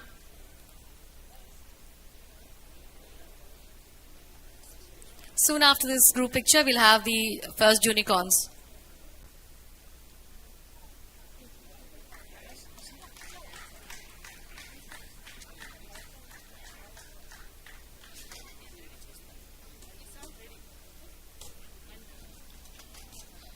After Silver Oaks, can we have Alien Innovation be ready to come up on the stage?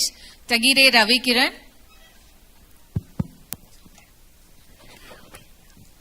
On behalf of Timpani Higher Secondary School, Oak Ridge International School and Turf Pearl, we would like to invite Sri Ram Kumar Verma, who is also the CEO founder of Native Aruku Coffee.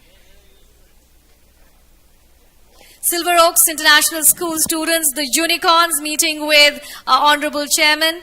Thank you, sir, for giving them this immense opportunity to be presenting their innovation at the ISF Expo. The unicorns with our founder. Huge round of applause, please.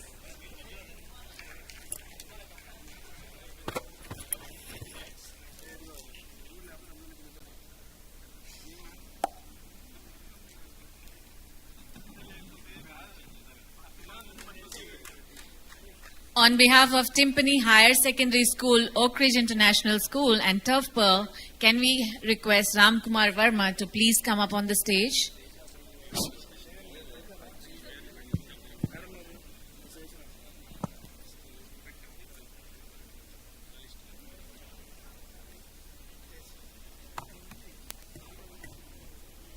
Do we have Ram Kumar Verma here?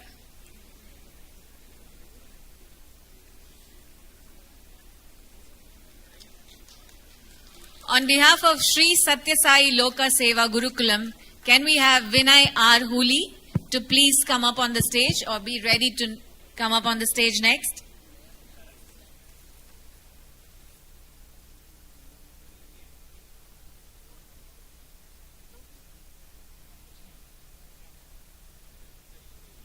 Okay. Do we have representatives from PSGR Krishnamal College for Women?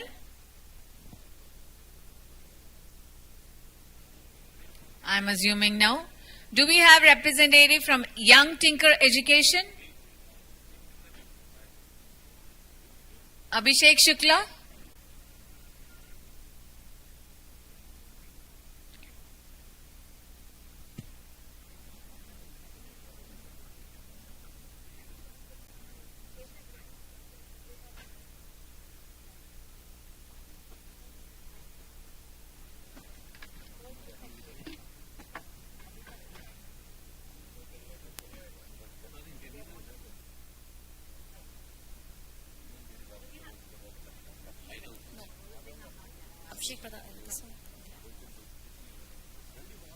What do you want to do now? Felicitations, ISF code करना है, plan करना है.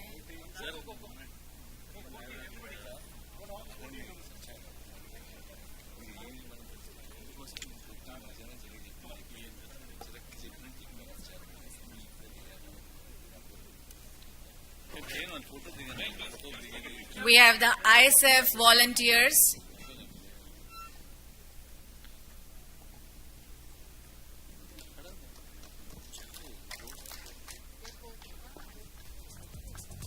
Please put your hands together for the ISF volunteers.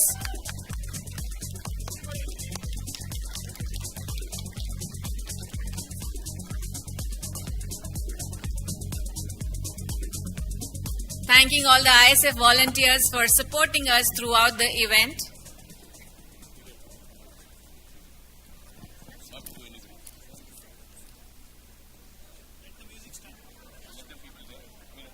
Requesting all of you to please settle down.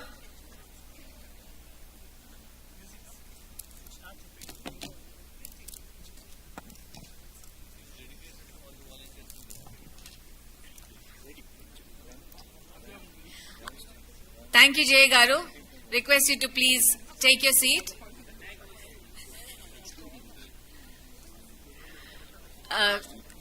Jay Garu.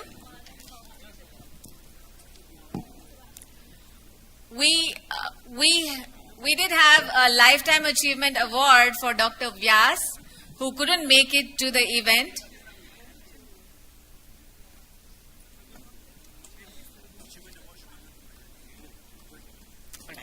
Up next, we have an amazing band, the Asha Kiran Band, that is all ready and waiting to entertain all of us.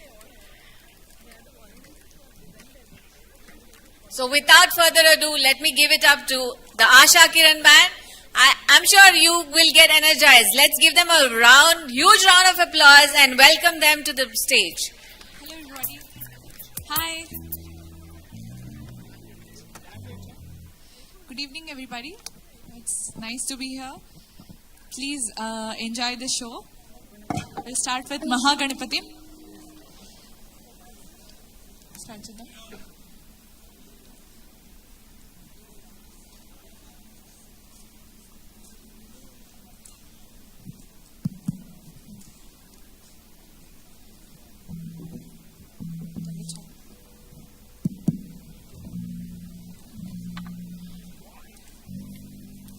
At the Asha Kiran Band, we have the main lead singer, Asha Kiran. A round of applause, please.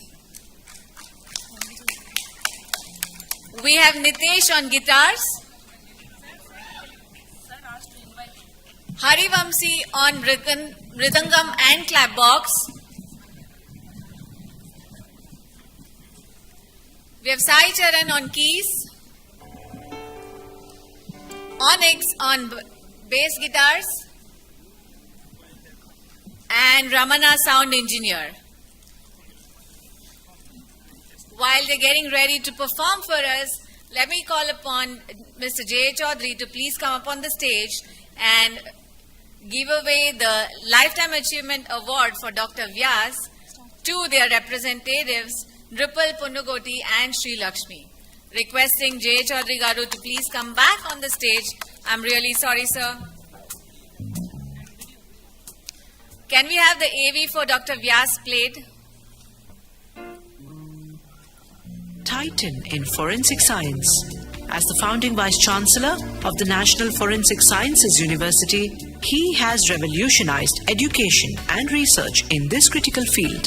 Under his guidance, NFSU became the world's first dedicated forensic university, offering over 70 specialized courses and training more than 25,000 officers from India and across the globe. His commitment to building capacity extends beyond borders, with innovative consultancy initiatives that address complex challenges in forensic science. Honored with prestigious awards like the Padma Shri and recognized as the longest-serving forensic scientist in India, Dr. Vyas's impact is truly extraordinary.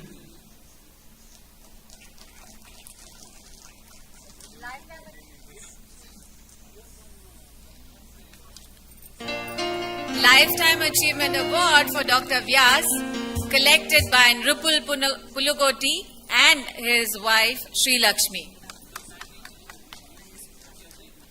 Can we have the ISO backdrop?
Stage is all yours, Asha.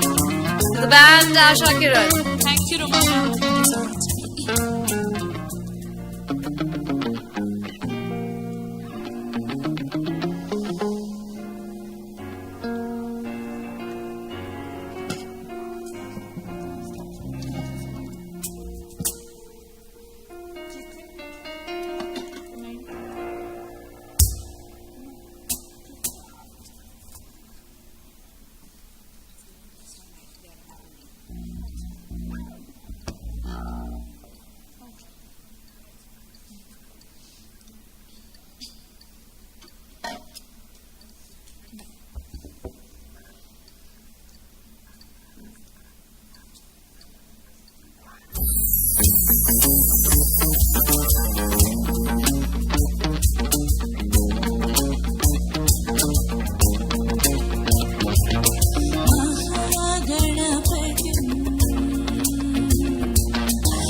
स्मरामि महागणपतिं मनसा स्मरामि महागणपतिं मनसा स्मरामि महागणपतिं मनसा स्मरामि वसिष्ठवामदेवादिवन्दितं महागणपतिम्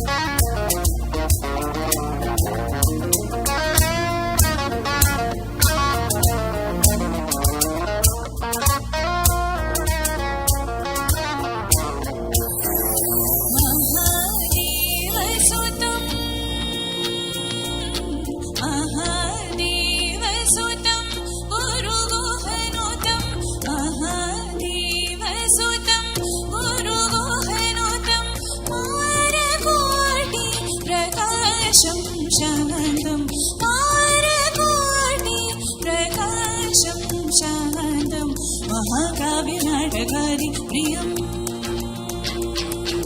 महाकाव्यनाटकारी प्रियं मूषिकवाहनमोदक प्रियं महाकाव्यनाटकारी प्रियं मूषिकवाहनमोदक प्रियं महागणपतिं मनसा स्मरामि वसिष्ठवामदेवादिवन्दित वसिष्ठवामदेवादिवन्दि वसिष्ठवामदेवादिवन्दित महागणपतिम्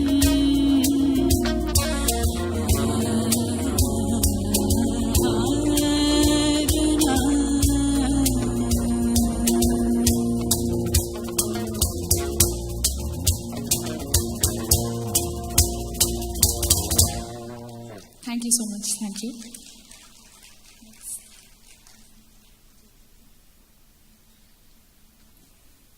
Thank you so much. We'll be singing Bollywood songs from now, Bollywood and also regional songs. How many of you are interested in Hindi songs? Hindi songs? Okay. Okay. And Telugu songs? Oh, wow. Nice. So we'll go with Telugu, huh? Oh. Sure. Okay. Okay, Telugu song me andar vasa.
బాలే song కన్నా ముందు ఒక మంచి Hindi song.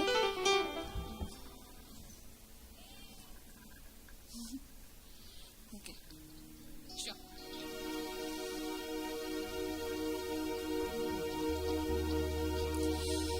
जिया जले जा जले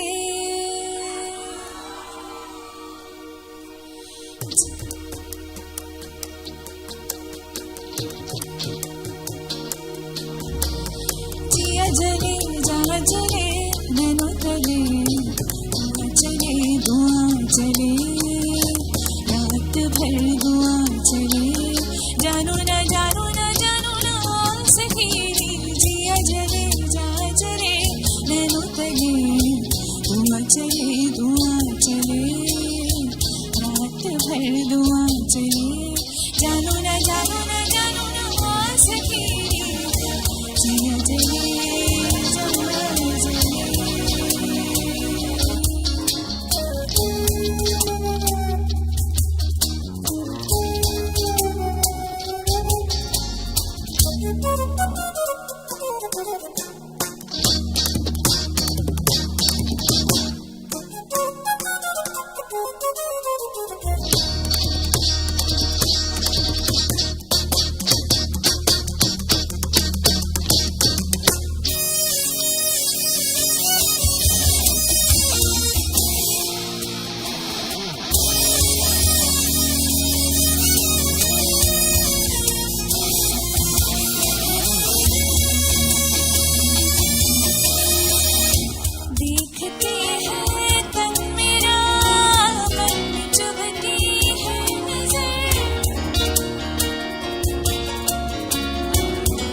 जिया जले जा जले जा जले मन तले धुआं चले धुआं चले रात भर धुआं चले जानू ना जानू ना जानू ना सखीरी जिया जले जा जले.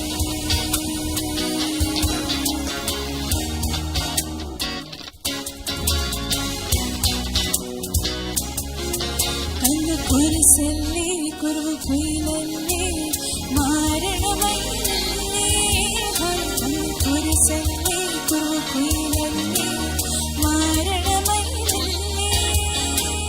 जिया जले जा जले मन तले धुआं चले धुआं चले रात भर धुआं चले जानू ना जानू ना जानू ना सखीरी जिया जले जा जले.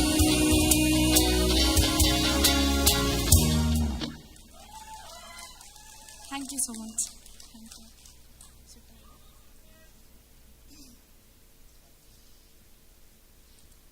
NTR fans ki oka o eskondi. Devara fans ki.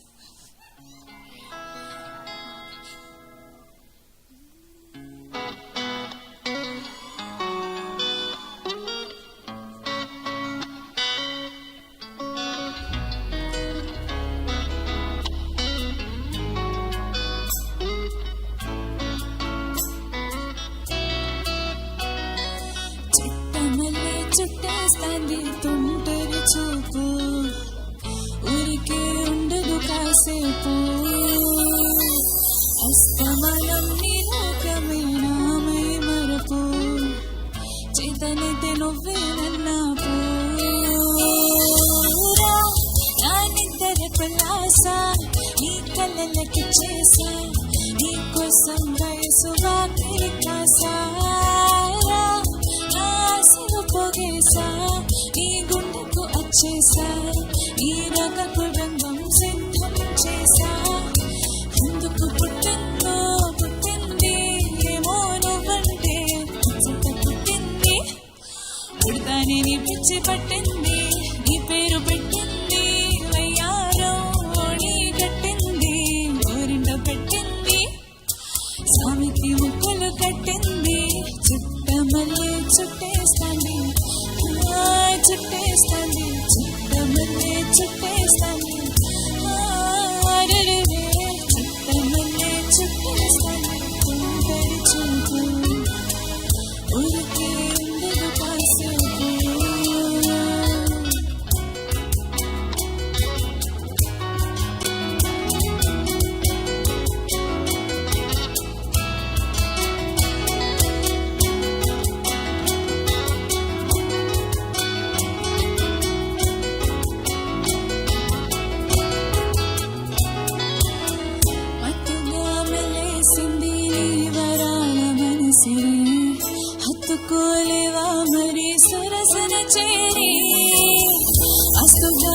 చాలట 100 కోట్ల సొగసిరి ఆస్తిగాలేసుకో కొసరి కొసరి చేరామతులనడి ఇష్టమేని సందడి మతులచుమంటడు ఒడివోసారి చేజారి రా నీ పంగను నెక్లేసు నా ఒంటికి నచ్చట్లే నీ కౌగిలితో నన్ను సింగారించు రా నా వందలకోసారి ఈ సొంతకి నచ్చట్లే ఈ కౌగిలితో నన్ను ఆలోచించు ఎందుకు పుట్టిందో పుట్టింది మౌను పంటే ముచ్చట పుట్టింది పుడతానే నీ పిచ్చి పట్టింది నీ పేరు పెట్టింది వయ్యారం మోడి కట్టింది గోరింట పెట్టింది సామికి ముక్కలు కట్టింది చుట్టమల్లే చుట్టేస్తాంది సింగలా చుట్టేస్తాంది చుట్టమల్లే చుట్టేస్తాంది చుట్టమల్లే చుట్టేస్తాంది తొందరి చూపు ఊరికే ఉండదు కాసేపు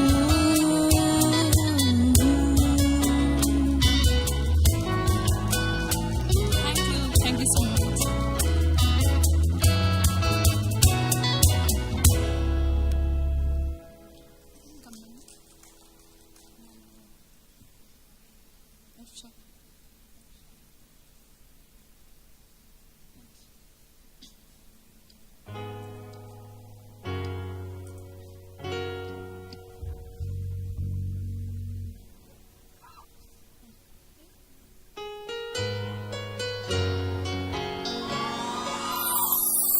You have to sing along with me.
especially for J. Chaudhary Garu. This is an old song. I guess he'll definitely love it. Old songs ఇక్కడ ఎంతమందికి ఇష్టం? ఓ ఇళయరాజా గారి సాంగ్స్. ఓకే అయితే మీకోసం ఒక ఇళయరాజా గారి సాంగ్.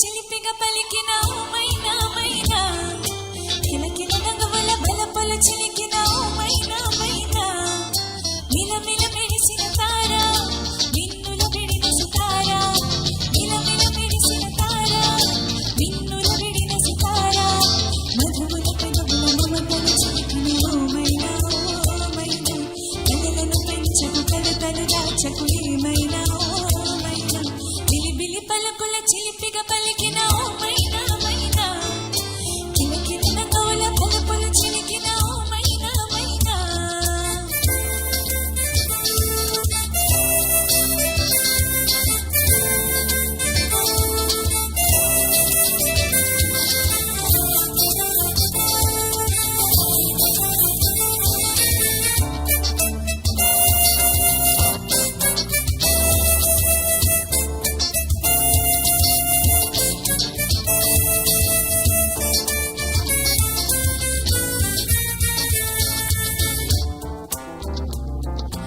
అడగనులే చిరునవ్వా ఓ మైనా చిరునవ్వే పుట్టిల్లు నీకైనా నాకైనా తారలకే సిగపువ్వ తారాడే సిరిమూవ తారలకే సిగపువ్వ తారాడే సిరిమూవ హరివిల్లు రమ్మల్లో వర్ణాలి చిలికిన చిలకవోలకవ పలకవ ఓ మైనా జిలిబిలి పలుకుల చిలిపిగా పలికిన ఓ మైనా మైనా కిలకిల నగవుల బలపుల చిలికిన ఓ మైనా మైనా మిలమిల మెరిసిన తార మిన్నుల విడిన సితార మిలమిల మెరిసిన తార మిన్నుల విడిన సితార మధువుల పెదవుల మమతలు విరిసిన ఓ మైనా కలలను పెంచకు కలతలు దాచకు ఏమైనా ఓ మైనా జిలిబిలి పలుకుల చిలిపిగా పలికిన ఓ మైనా మైనా కిలకిల నగవుల బలపుల చిలికిన ఓ మైనా మైనా. Thank you so much.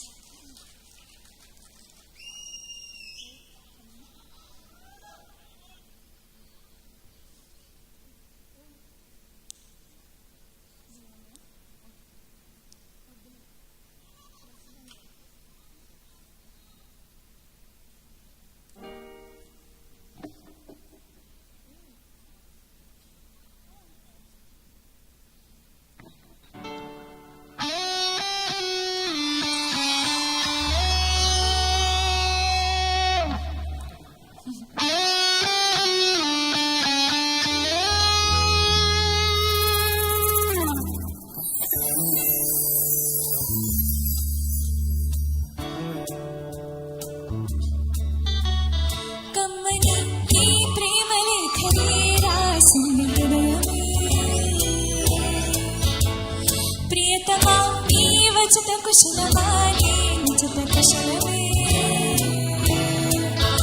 ఊహలన్నీ పాటలే కనుల తోటలో తొలి కలల కవితలే మాట మాటలో ఓహో కమ్మని ఈ ప్రేమ లేఖనే రాసింది హృదయమే ప్రియతమా ఈ వచట కుశలమా నీ నిజత కుశలమే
much. So nice of you to dance. Thank you so much. Keep enjoying. Oh, once more, J. Chaudhary కోసం once more అయితే, okay? మళ్ళీ Ilaiyaraaja song, okay done. J. Chaudhary గారి కోసం స్పెషల్గా ఈ సాంగ్ డెడికేట్ చేస్తూ. సార్ మీకు ఏది కావాలి, కమ్మని కావాలా లేకపోతే జిలిబిలి పలుకులు కావాలా? జిలిబిలి.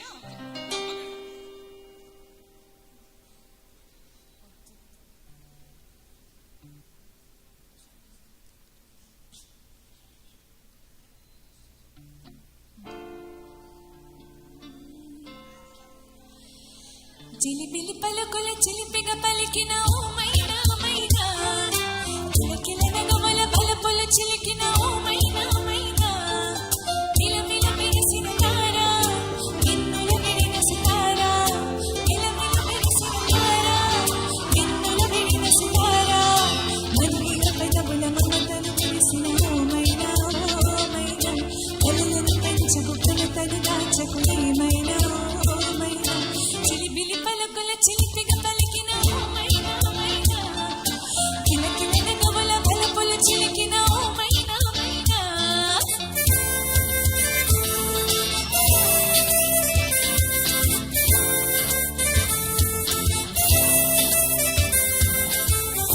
Song is dedicated for you, sir.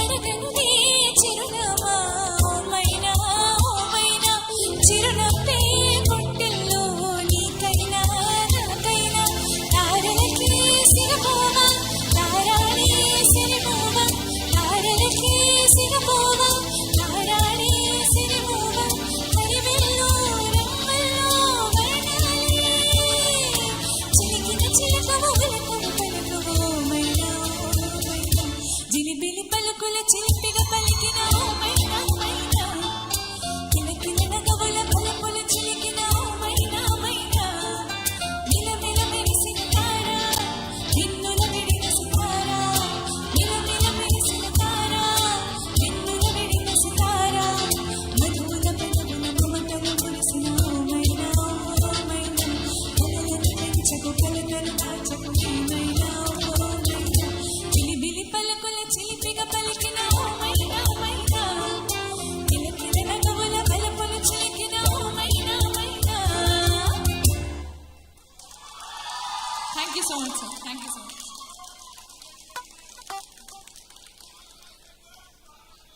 Thank you. Thank you.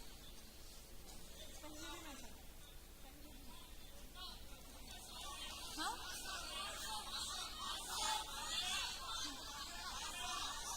Mass song mass song అయ్యే ముందు నేను ఇంకా హిందీలో యానిమల్లో సాంగ్ పాడదాం అనుకున్నాను. ఎంతమందికి ఓకే నేను అది పాడితే? ఓకే ఓకే, మీకోసం యానిమల్ నుంచి ఒక సాంగ్.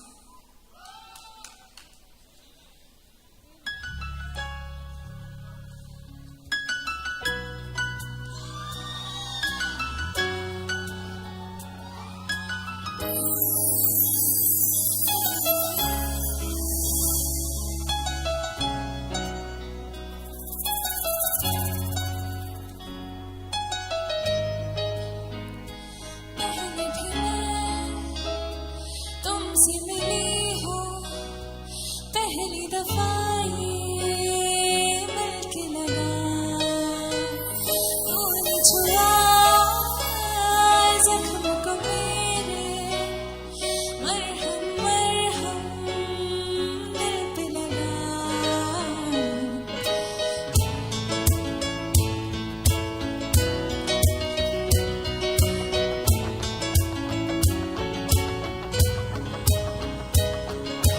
पागल पागल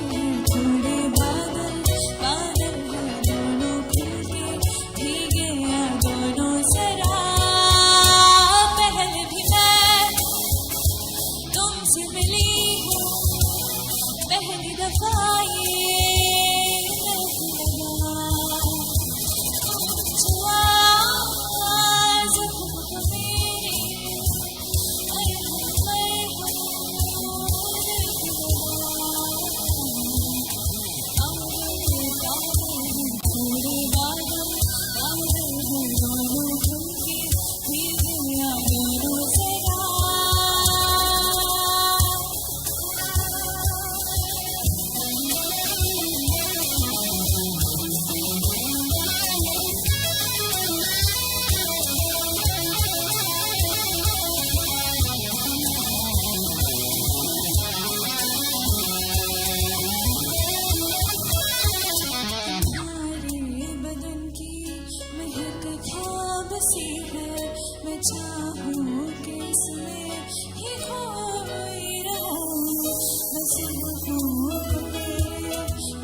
Harivamsi on Mridangam and clap box, and Onyx on bass guitars.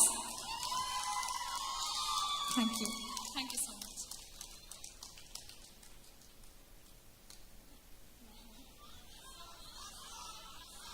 Meekosam oka mass lanti folk song.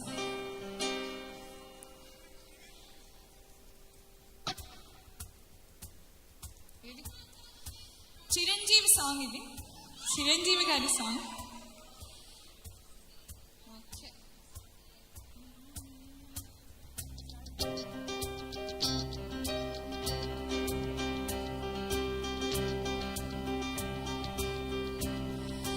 లాహే లాహే లాహే లాహే లాహే లాహే లాహే లాహే లాహే లాహే లాహే లాహే లాహే లాహే లాహే లే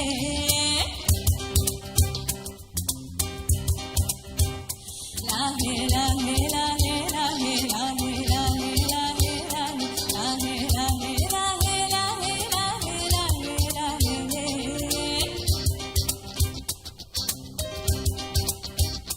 కొండల రాజు బంగారు కొండ కొండ జాతికి ఎండా దండ మధ్య రాత్రి లేచి మంగళ గౌరి మల్లెలు కోసిందే వాటిని మాలలు కడతా మంచి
ఓకే, అయితే మీకోసం ఒక మంచి మాస్ సాంగ్, మాస్ లాంటి సాంగ్, మహేష్ బాబు గారి సాంగ్ అన్నమాట.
Okay, you have to sing along with me then.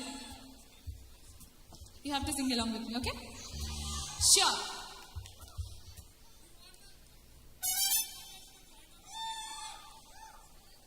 please. Winner 2 can join.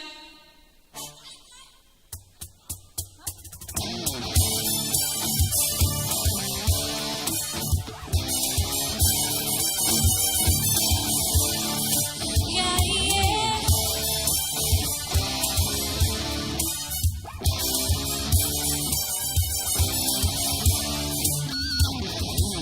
उगे हम और तुम तो उड़ गए अंधेरे और तन की पायल मस्ती में जो मचले रे हम्मा हम्मा हम्मा हम्मा हम्मा हे हम्मा हम्मा हम्मा हम्मा हम्मा एक पहली बार मिले तुम फिर बन निकले तुम फिर जुबानी धीरे धीरे मातम मचले रे हम्मा हम्मा हम्मा हम्मा हम्मा हे हम्मा हम्मा हम्मा हम्मा हम्मा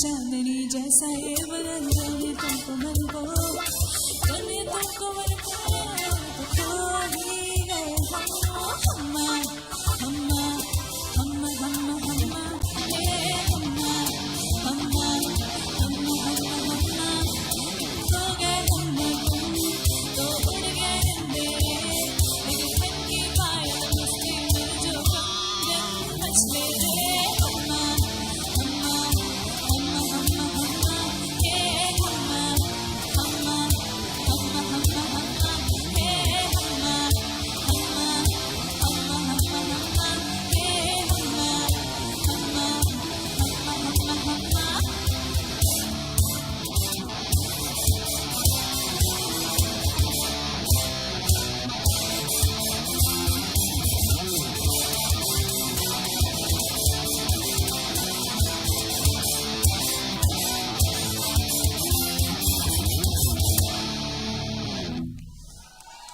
Thank you so much. Give it up for Nitish on guitars, Sri Charan on keys, Harivanshi on clap box, and Onyx on bass guitars. Thank you so much. Thank you so much. Hope you like it. Thank you.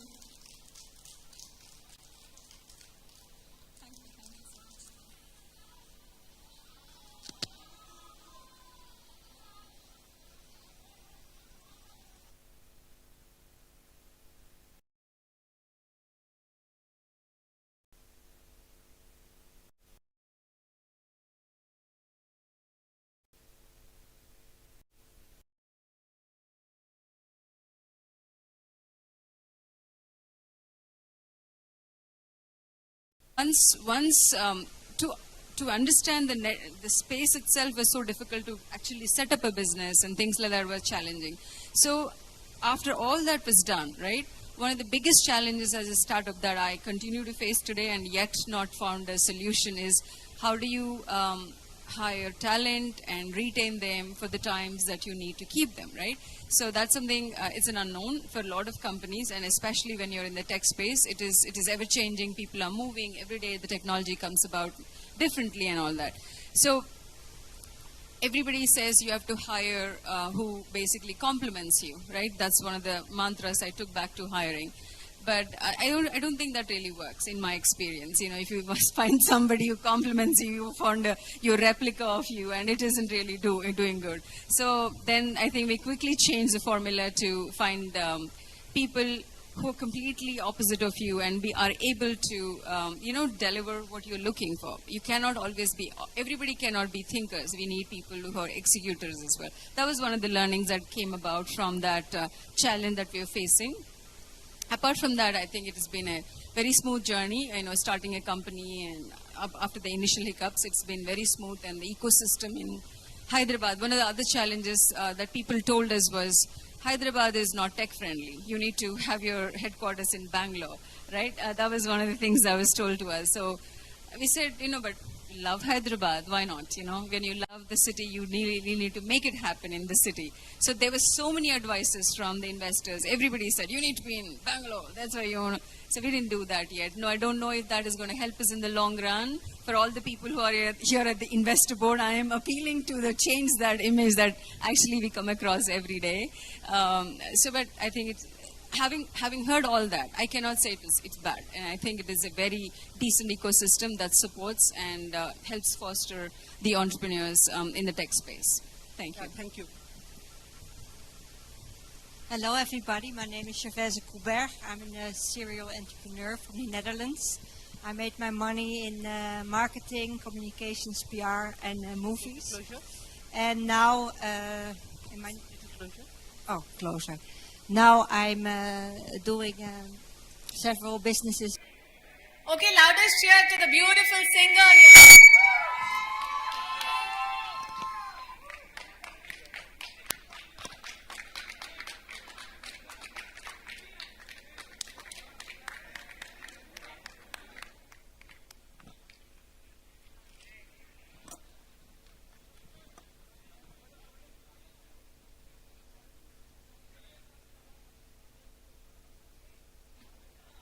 While all of you did enjoy and are busy taking pictures, wherever you're posting the pictures, do not forget to follow ISF and tag us on these pictures and follow us more for more updates. This is not the end, this is the beginning. While we conclude 2024, 2025 is waiting for us, and we are going places, and join us and get going places with us.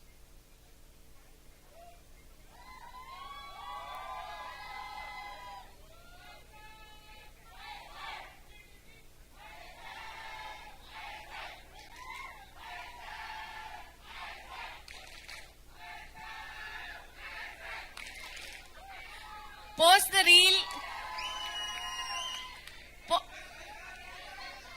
Okay, one more time. Post this reel and tag us on ISF, on Insta.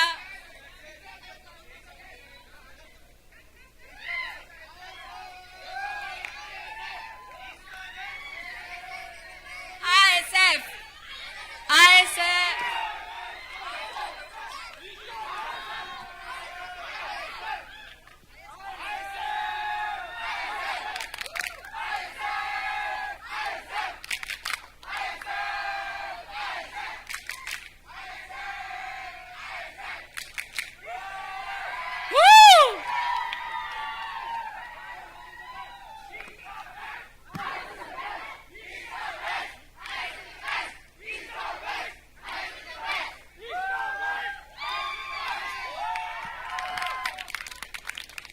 Do not forget to post the reel on your page and tag ISF.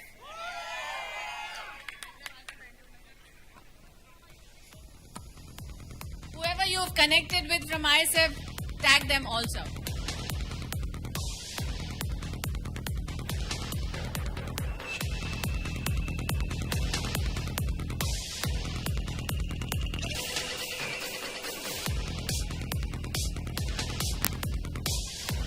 Hello. Yeah. No. Hello.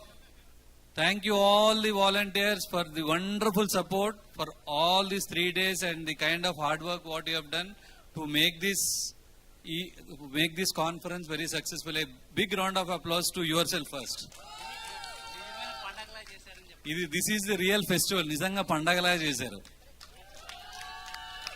A small surprise to our Guru Garu mentor Jay sir, a unique painting which we have specially made today for him. A concept called ISF Rachabanda. This is you, sir. ఇది మేము అనుకుంటున్నాము ఇక్కడంతా startups ఇదంతా where is Vishala this is Vishala's idea. Let all the volunteers please come. All the volunteers of ISF please. Edward Cole, you're also recruited as volunteer. Please come. Venu. Yeah, ichesam. Anju garu. Anju and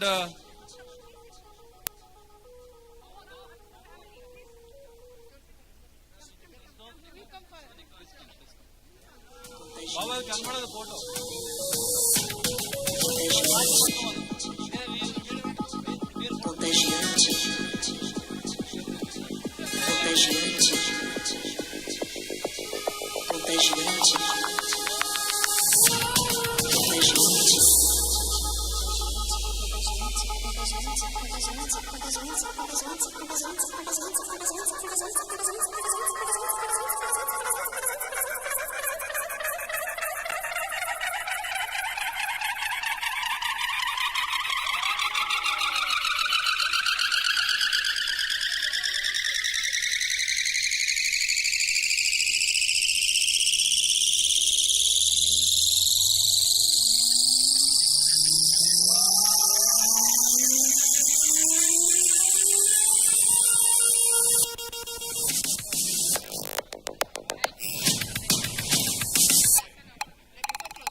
Hello everybody, once for last time, East or West, JSR is the best. East or West, JSR is the best.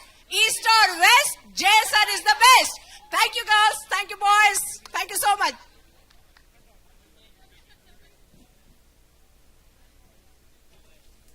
So thank you so much JSR on behalf of all the team members and the students and volunteers and the college. I would really thank you for mentoring us, making us walk with you and aligning our goals with your goals. Thank you once again, and we shall definitely meet once again in the future. Till then, all the best and best of luck for your future endeavors. Thank you so much. On behalf of me and my host Rumana, we thank you all for being here and thank you for everything that you have done. We like to thank all the volunteers, the audio-visual team, the sponsors, members of the media and press, and guests and delegates, all of you, and Ed, special thanks to you for taking pictures for us, and all the volunteers who supported us in every way, the logistics partners, the food partner, and the media partner. Thank you all, and thanks to the venue partner.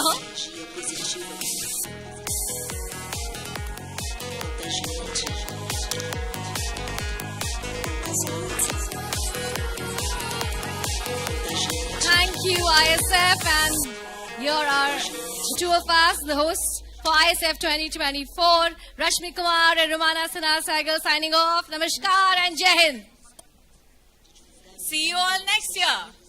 One last announcement from the cockpit. Are you ready? Let's all fasten your seatbelts for takeoff. You have a Commander J. Chaudhary Garu, and under his leadership, we will rock in the year 2025. Till then, hold your breath, enjoy your days, and best of luck. Shaba Khair, good night, hip hip hooray!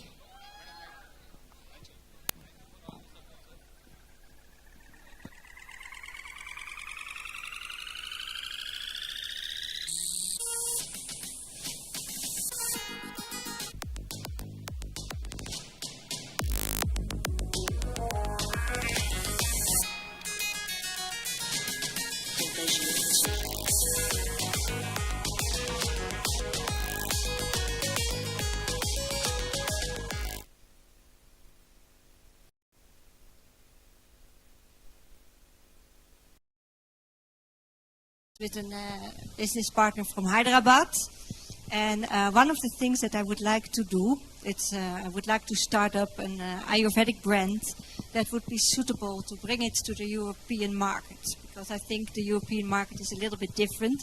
So if anybody is interested to help me with that, and that we can grow together and make that help, so that Europe can benefit from all the beauty of Ayurveda, please do let me know. If you are asking about challenges, Jyoti, then I would say I face the same challenges as we all face. How to create a beautiful team and keep it with you. How to find clients that are willing to pay what you want them to pay. Those kind of things. However, as a woman, I totally agree. I totally agree with Mr. Apollo Hotels. He had a beautiful lecture for all of us. That you always should be humble, and that you always should be willing to serve tea to everybody. However, there is one moment I do not want to serve tea for you, and I will warn you about that. When you ask me for a board, and I'm the only woman, don't expect me to serve the tea. I will leave it to you guys. Thank you.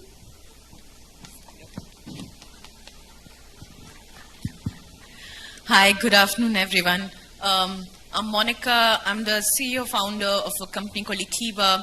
We largely do co-working spaces, managed offices, and this is a very exciting time for our industry, but like every industry, and especially real estate, of course, we've had several ups and downs. So challenges are like for any business. It's always about creating a product that's relevant, and there is a customer who likes your product, and that you're constantly thinking ahead to say, are you future ready to solve the problem of your new customer who you don't know yet? And to solve all these problems, like all these ladies say, what's very, very difficult all the time is to get the right team, and to get the right team to stay with you. So you take a lot of time, effort, pump in so much of hard work to get the right team, and then it's about retaining them, which it's your heart and souls. So and I am a first-gen entrepreneur. I come from a family of bureaucrats, lawyers, and public sector officials. The first time I told my father, hey, this is what I'm trying, honestly, I thought he'd flip out and say, what the hell are you doing? You're working with an MNC, you're making enough money, be happy there. He said, go ahead, try. If you don't try now, you're going to regret later in your years. Challenges have been there. I've been in industry which has been largely male-dominated. Just had to pave the path through and just be perseverant. But challenges are very similar. It's, I think, what every business goes through. Yeah, that's... Hello, everyone.